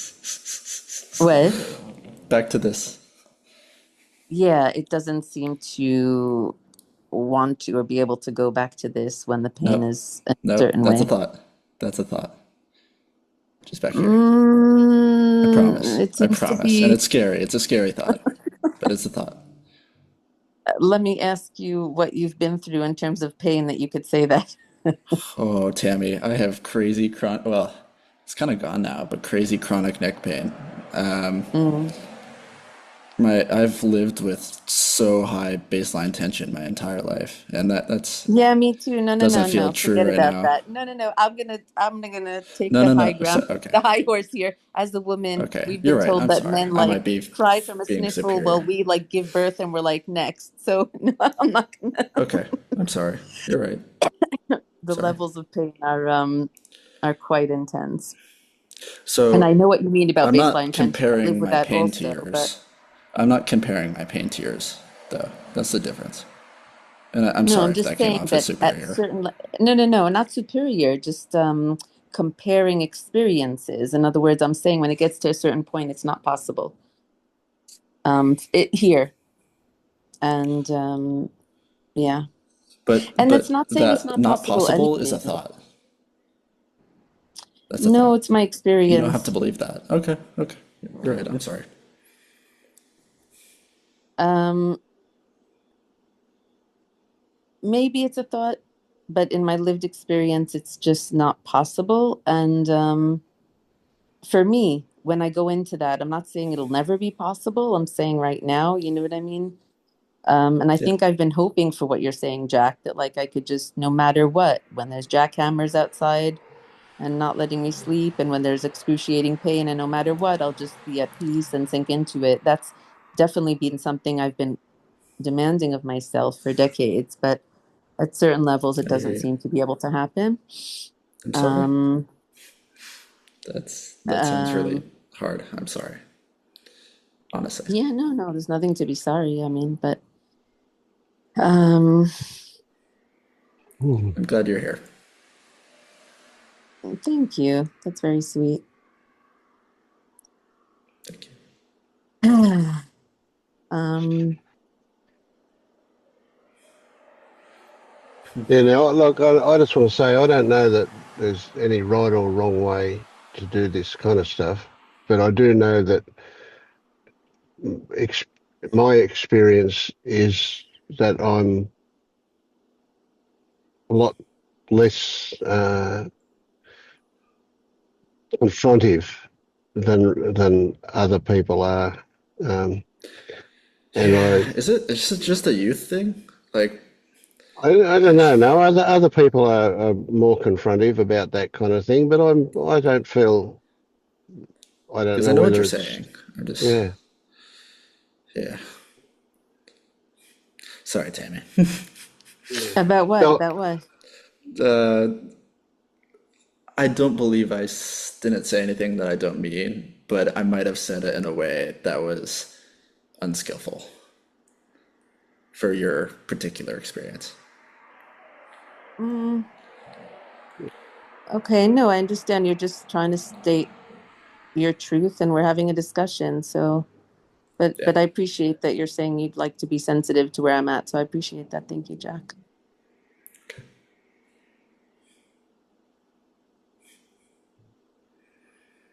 But yeah, these things are important to life, so we can get passionate about them because they determine our experience, right? If we're lost in thought and we're suffering, then that matters, and so these matter to us. That's why we're here.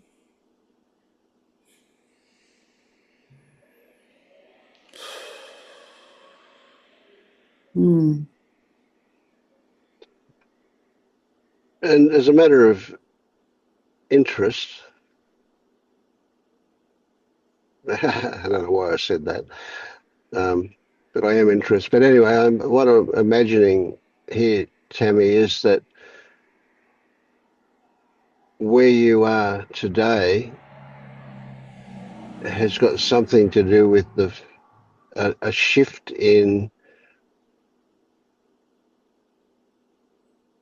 how you see yourself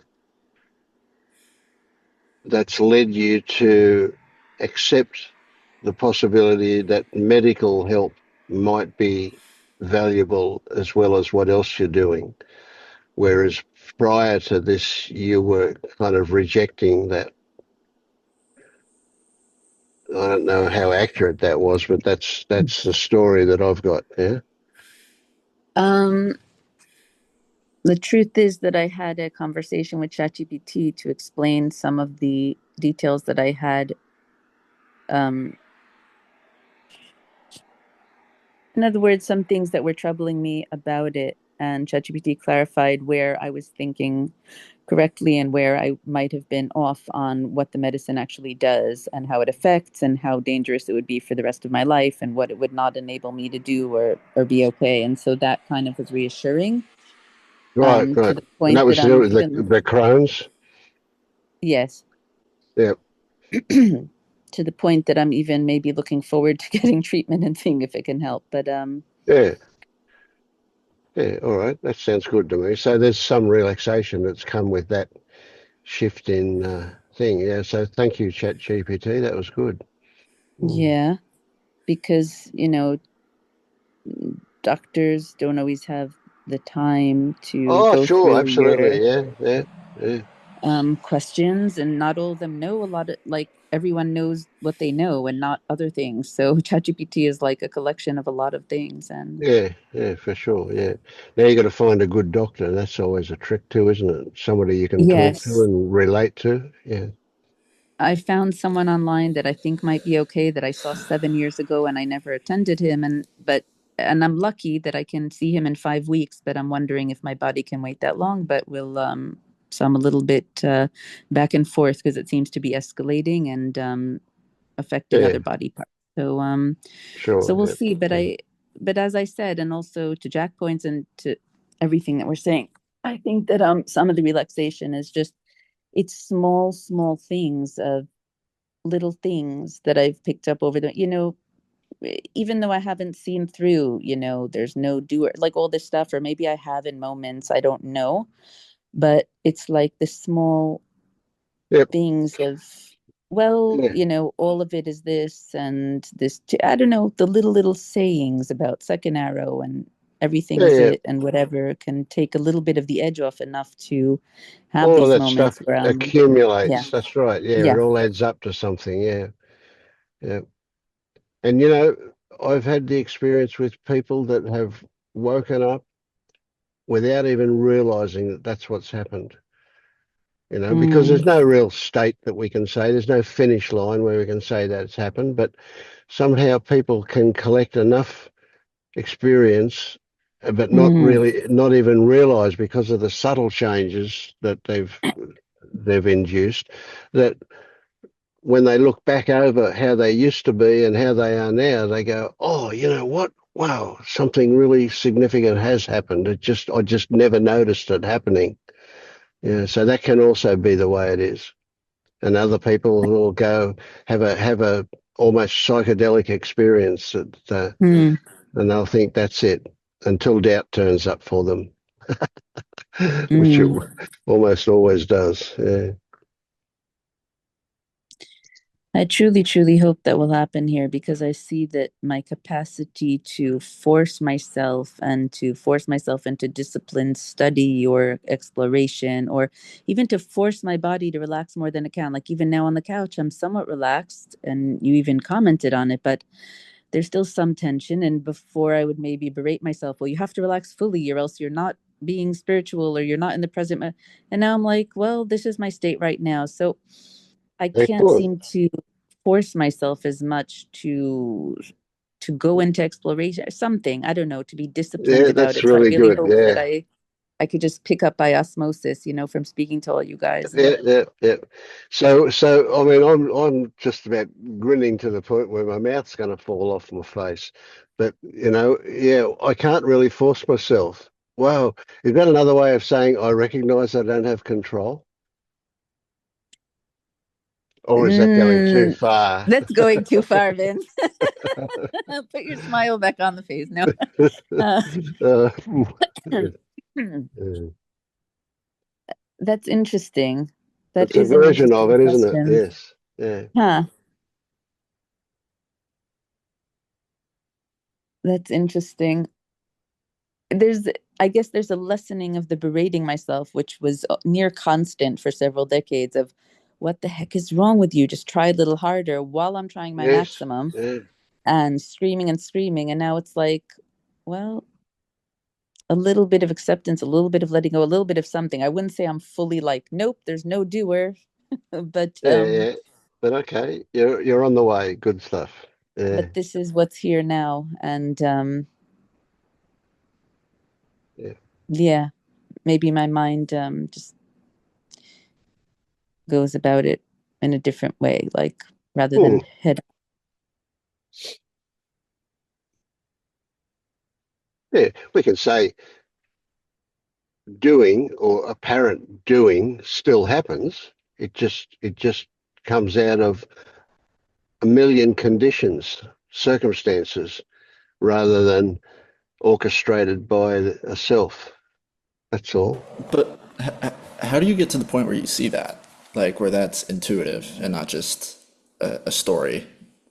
Because I think I'm at the intellectual understanding of that. Yes, yeah, I get that. Yeah.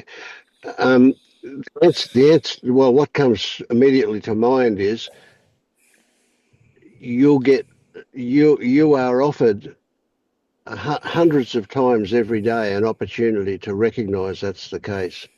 Right? Just for example, watch that you just sat back, you didn't think about it, it just happened. Consider walking across the room to sit here. You didn't think about it, it just happened. Maybe the thought turned up to put your headphones on, but that came after the impulse to put them on happened. And the impulse came when you saw them sitting there. And then the thought might have said, oh, put them on. Or, oh, okay, I'll put them on. But it didn't cause putting them on. The impulse was there before the thought. Those are the kind of noticings. All day, you just moved your left hand. Did you think about that? Or did it just happen? Right? You're thinking now. Did that just happen? Or are you doing it? See, so what I'm saying is when you start to recognize the thousands of times every day that that actually is the case, it becomes intuitive. Yeah.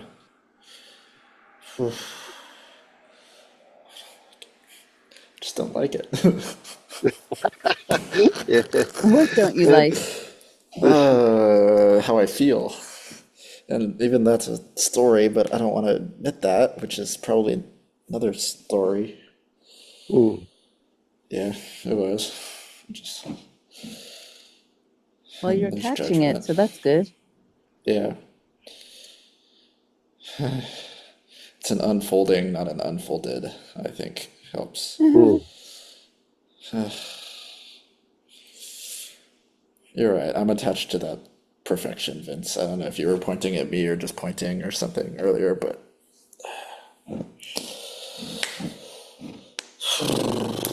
or maybe not Don't good get enough. annoyed at it. Be happy because Yeah, you're noticing it. You're noticing all the patterns. You're seeing them right now. That's it. You're done. You see it. And part of that that you also didn't control is that you don't like it. You don't like that feeling. That's there too. That just turned up. You didn't do it. that's too much work right now. There's too much mental connection. I don't want to. Thank you.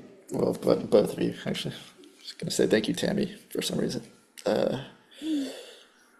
Well, you two are great Vince, together. I love Vince, it. Vince, Vince. No, but Vince, you're doing something weird. I don't like you. Thank you.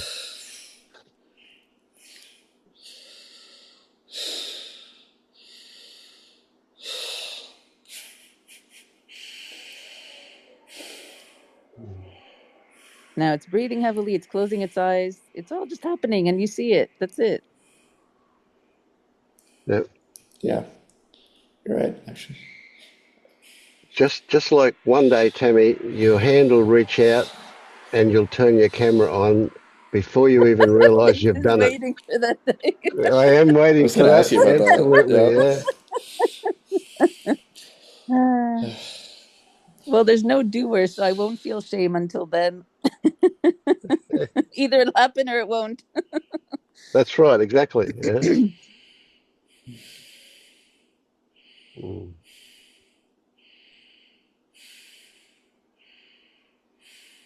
I think like also talking all these conversations and stuff about the perfect fantasy for me, it's like well, if I was spiritual, if I was realized, then I would never X, Y, and Z. I would be fully relaxed on the couch, not 70% relaxed. I would, my life would look different. I'd be clear on everything. And everyone's like, nope, you're still a person. And I'm like, what? So Yeah, that's also taken off some of the pressure of like yeah, the right. screaming at myself, the constant screaming, like, no, no, no, be fully relaxed. What is wrong with you? You're messing up your life. Can't you see this? Can't you be that? So it a little bit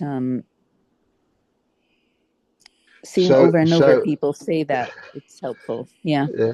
So you've accepted, Tammy, that you're never going to walk on water?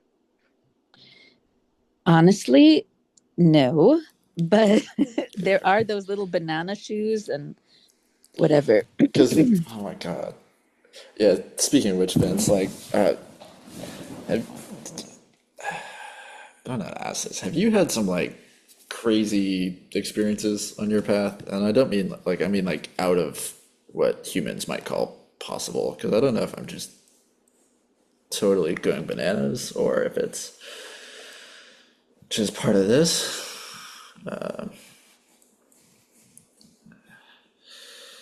I guess I don't need to know. Yeah, I just So, want reassurance.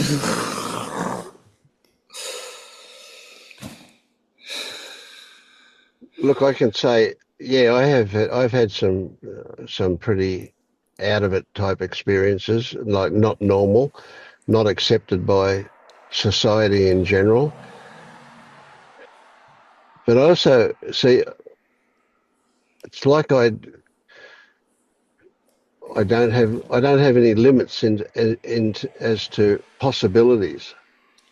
Everything's possible. Anything's possible. Um, so we know about, I mean, I can my experiences. Well, I presume you're talking about my polyps going. Those that experience was could be described scientifically, even though no doctor would accept it because of their training. But it happened. There's no question it happened. I have the scientific proof that it happened. But we can describe it as just uh, body's immunity doing its job. We could describe, I wouldn't even try and do it that way. I'd just say, yeah, it was a bit of magic, but that's just a way of seeing it. So anything's possible. Absolutely anything is possible. So the kind of thing that Tammy's talking about, that's an interesting one.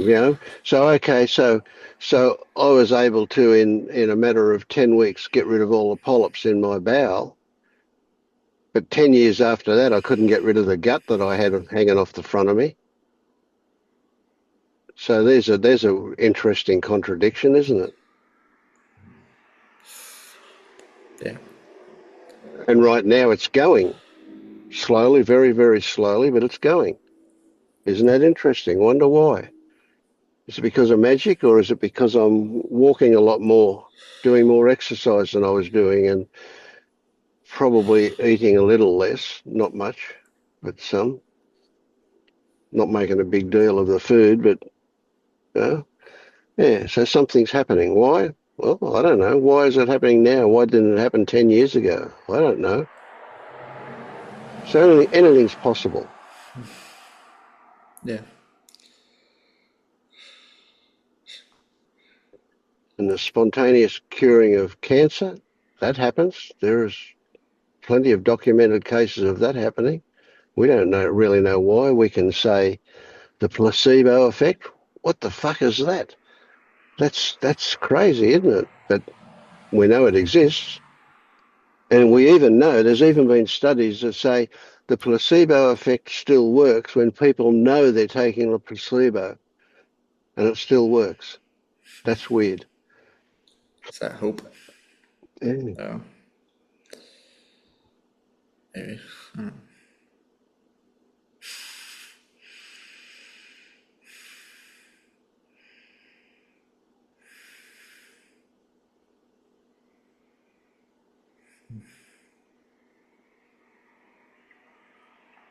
you put? Never mind.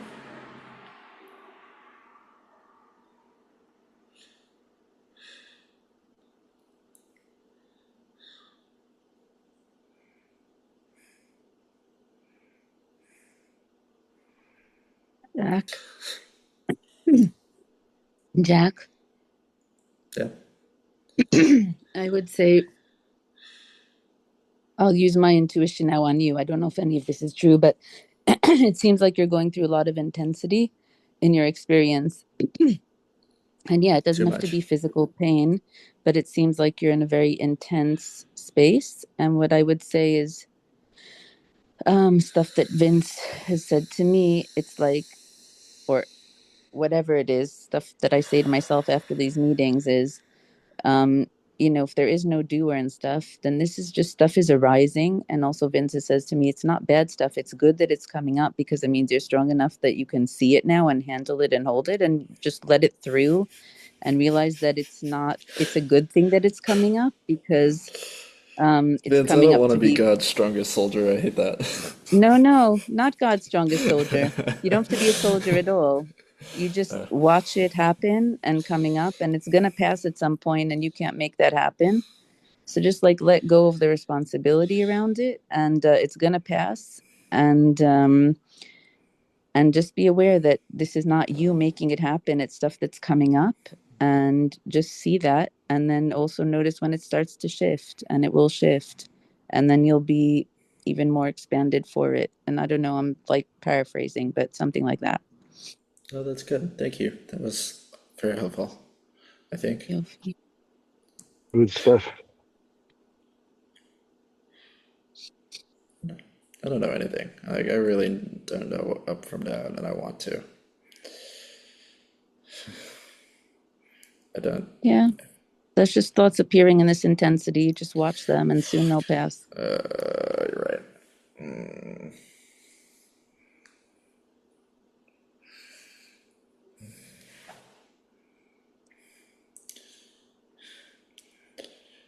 Vince, what is.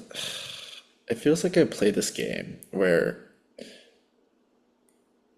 I'm with a person and either they're up or I'm up, but neither of us is both up or both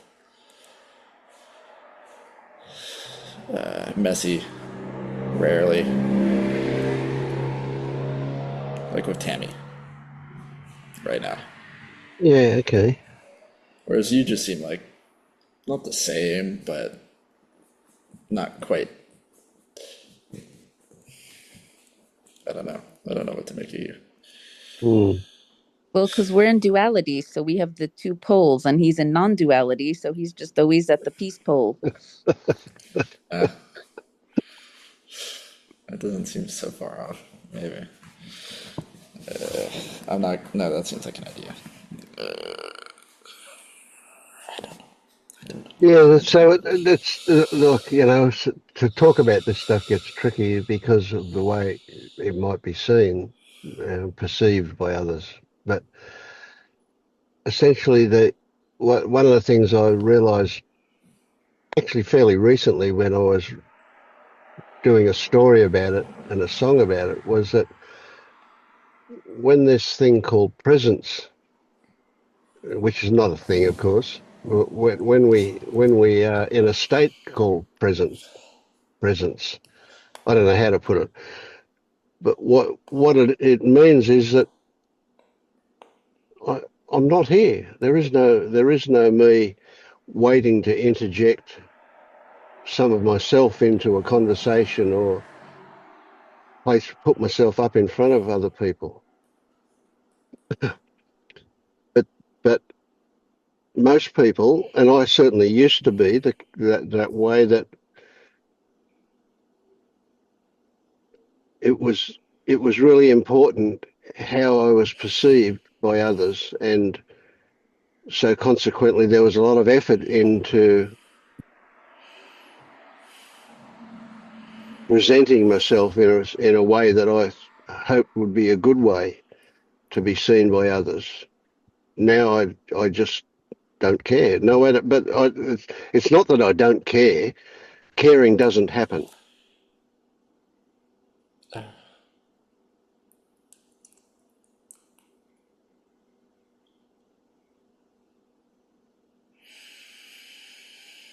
So I detected, like I imagined, I don't know if this is the case, but I imagined that when Tammy was talking to you then, she wasn't really owning a lot of what she was saying. She was saying what she thought was a good thing to say. I didn't But know she, that, but what I did know that I was just kind of reacting and not really here yeah, most of that. yeah, But a lot of what she did say actually did, yeah, it's good stuff, yeah. But I heard where it came from, yeah. and that was her caring for you. She wanted to help you. That's what I was hearing. I wasn't really even listening to the words themselves that much, although I heard them. And I also saw that with you with Tammy. When you were, I would call it prodding Tammy, confronting her about that's just a thought stuff, right? That was coming from a place of caring and compassion, you wanting to help her. But it was you wanting to help her, and it was her wanting to help you. And that's the difference. That's what I suspect that you're aware of. That's why you have this feeling of duality, this feeling of you and her, or her and you, however, whichever. And so there's always with that there is this kind of up and above and below, or higher or lower, or, or so, some some some impression of, I don't know how to put it. It's kind of a different levels or something. You mean it's coming from a self rather than from out of nowhere? Yeah, yeah.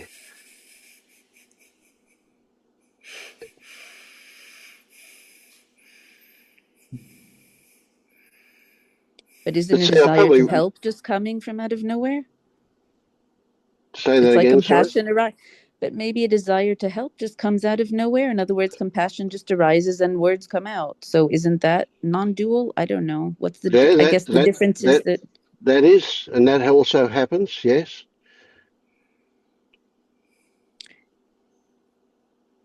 that's probably the actual happening. But is there an overlay somewhere that's attached to it that says I'm doing it? mhm.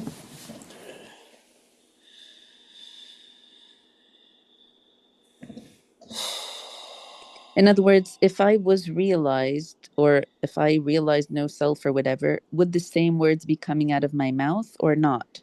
They could be exactly the same words. They were good words. They could be exactly the same words, but there wouldn't be that overlay of somebody saying them.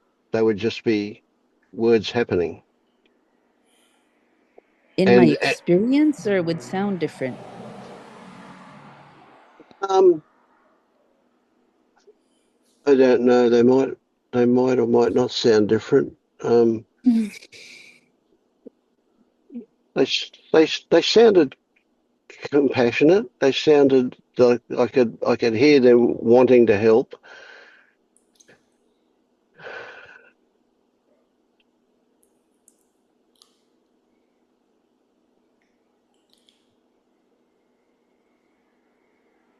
But wanting to help is still a self, you're saying? Like you just it comes out of nowhere, not out of compassion or wanting to help? Because you were saying before you don't care. What did you mean by that?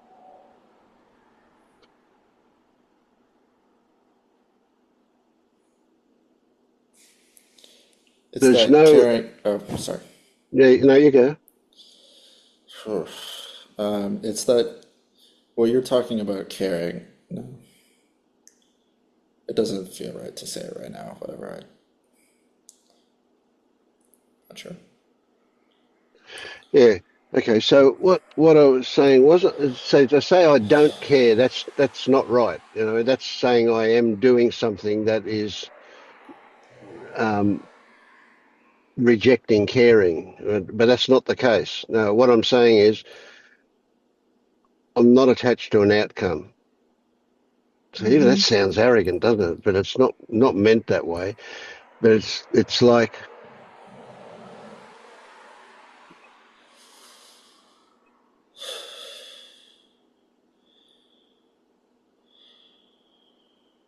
I hear it. I mean, sounds I like don't know how to say it. there's no clenching or going towards or any kind of like any kind of upset or contraction in the body towards, oh my gosh, I hope that X or Y happens. Like Yeah, yeah, that's good. Yeah. you just stay totally at peace and words come out maybe to try and help, but you're not like, oh my gosh, I need to make them whatever. Yeah, see, I wouldn't even say I'm totally at peace, you know, Mm.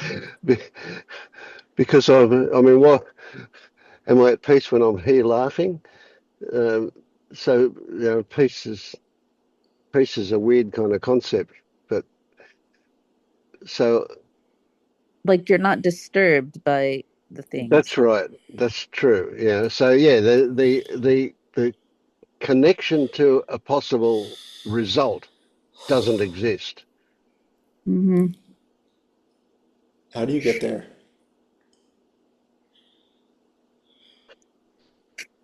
Or do you? Oh,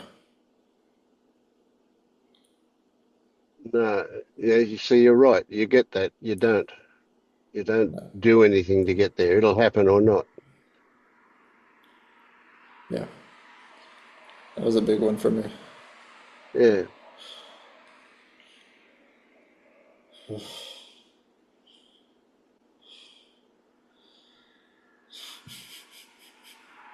See, I keep reminding myself, Jack, or it happens that I remind myself, and I with OCD, and I recognise that is there's a neurological condition of the brain that puts you at the mercy of thoughts, and that's where a lot of your frustration and your intensity comes from. Yeah, I'm really hoping that seeing through thoughts will help that. Yeah, well, I I think it really will. don't know if they. Ugh, I really hope. Yeah. I don't know. Like But I don't think I you can got know a until it bigger happens. mountain to climb than most people for that reason. Yeah, Well, not that they haven't got a decent mountain to climb. no, They they got have. their mountain. Everybody Yeah, has. Yeah, exactly. yeah, Yeah. yeah. Mine just is mine, or maybe it's not. I don't know. What you said about compassion, I mean, I don't really know if it could help, but something just popped up because uh, last month I spent like 3 weeks in India, and a woman invited me like to her house, and I could sleep there, and she did a lot of food, and we were enjoying the time together, although I did not know her. And then at some point, I said to her, I don't know how I can thank you. And then her reply was, why are you saying that? Don't you see that you are creating a separation between us by saying thank you? And then it was really obvious for me that, I mean, it was happening between us, and we were enjoying it. It was not like someone is doing something for the other one. And Hmm. maybe it could be similar with this compassion situation. I don't know. Mm.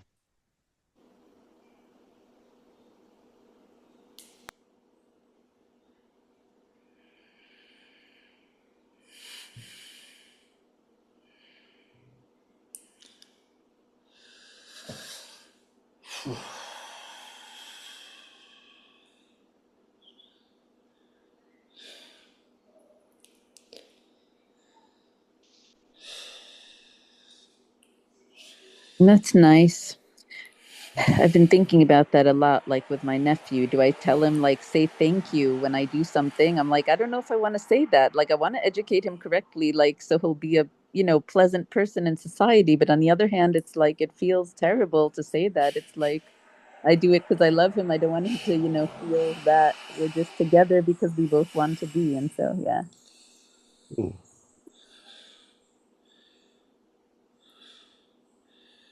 Yeah, that's an interesting situation.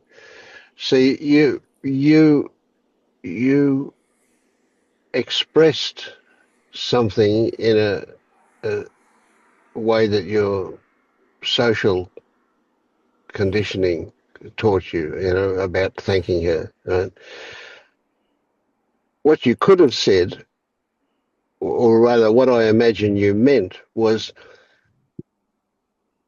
I just have this huge sense of appreciation for you, being with you, what's happening is a better way to put it. Yeah.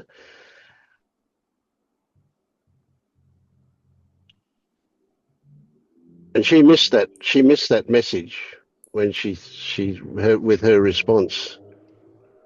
Yeah.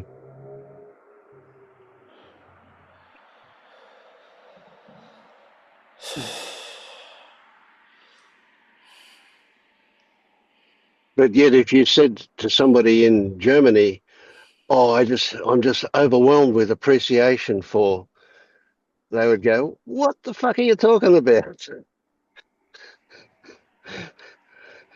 And I said, "Oh, sorry. Well, I don't know how to thank you for this." "Oh, I get it." They'll say, So different cultures, different appreciation, different ways of expressing something. Yeah.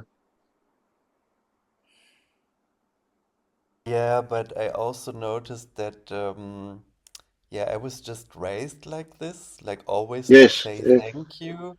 And when somebody does something to me, for me, I have to give something back immediately, or but it has to be equal, and then it all becomes a business, you know? Like Yeah. that's why actually also like for quite a while I have not been able to accept help from others because it felt like, oh no, then I am obliged to give something back, and that doesn't feel free Mm, in a way.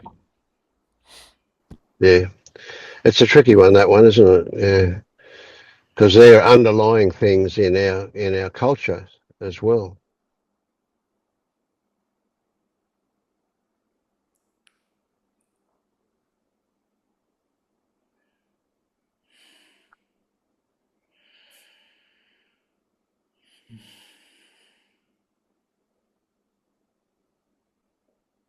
Yeah, it's an interesting one, gratitude. Like, as you said, in some cultures, it's about like, thank you means I owe you.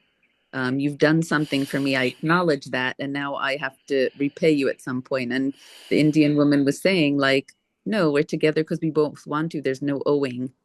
It's a joy for us both, and so that's a whole different Mm. paradigm. Yeah.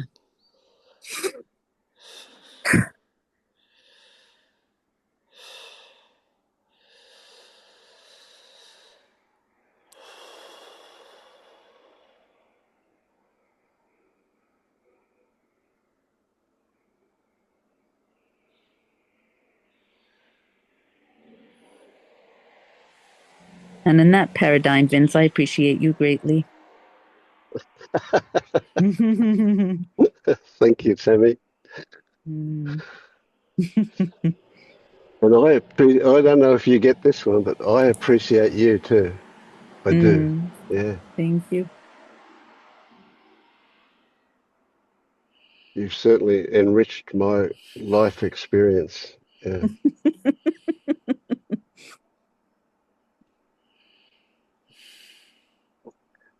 Yeah. Okay. Well, speaking of which, I'm going to go and spend some time with my wife before bedtime. So thank you all Thanks, for being everyone. here. Yeah. Thank you, Vince. You're welcome, Jack. Thank you. Yeah.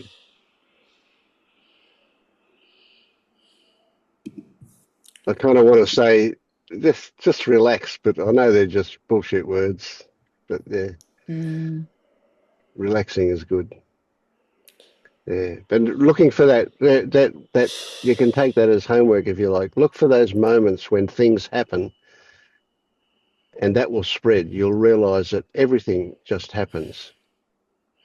Well, that's a simplistic way to describe all of the fact that there are a million conditions involved in any happening, and you're only involved in a very limited number of them. But they're part of the conditions that generate a happening. Yeah. Anyway, it'll happen or not. It's fine. Thank you. Goodbye. Thank you all. Good to see you, Leonard. Good to not see you, Tammy.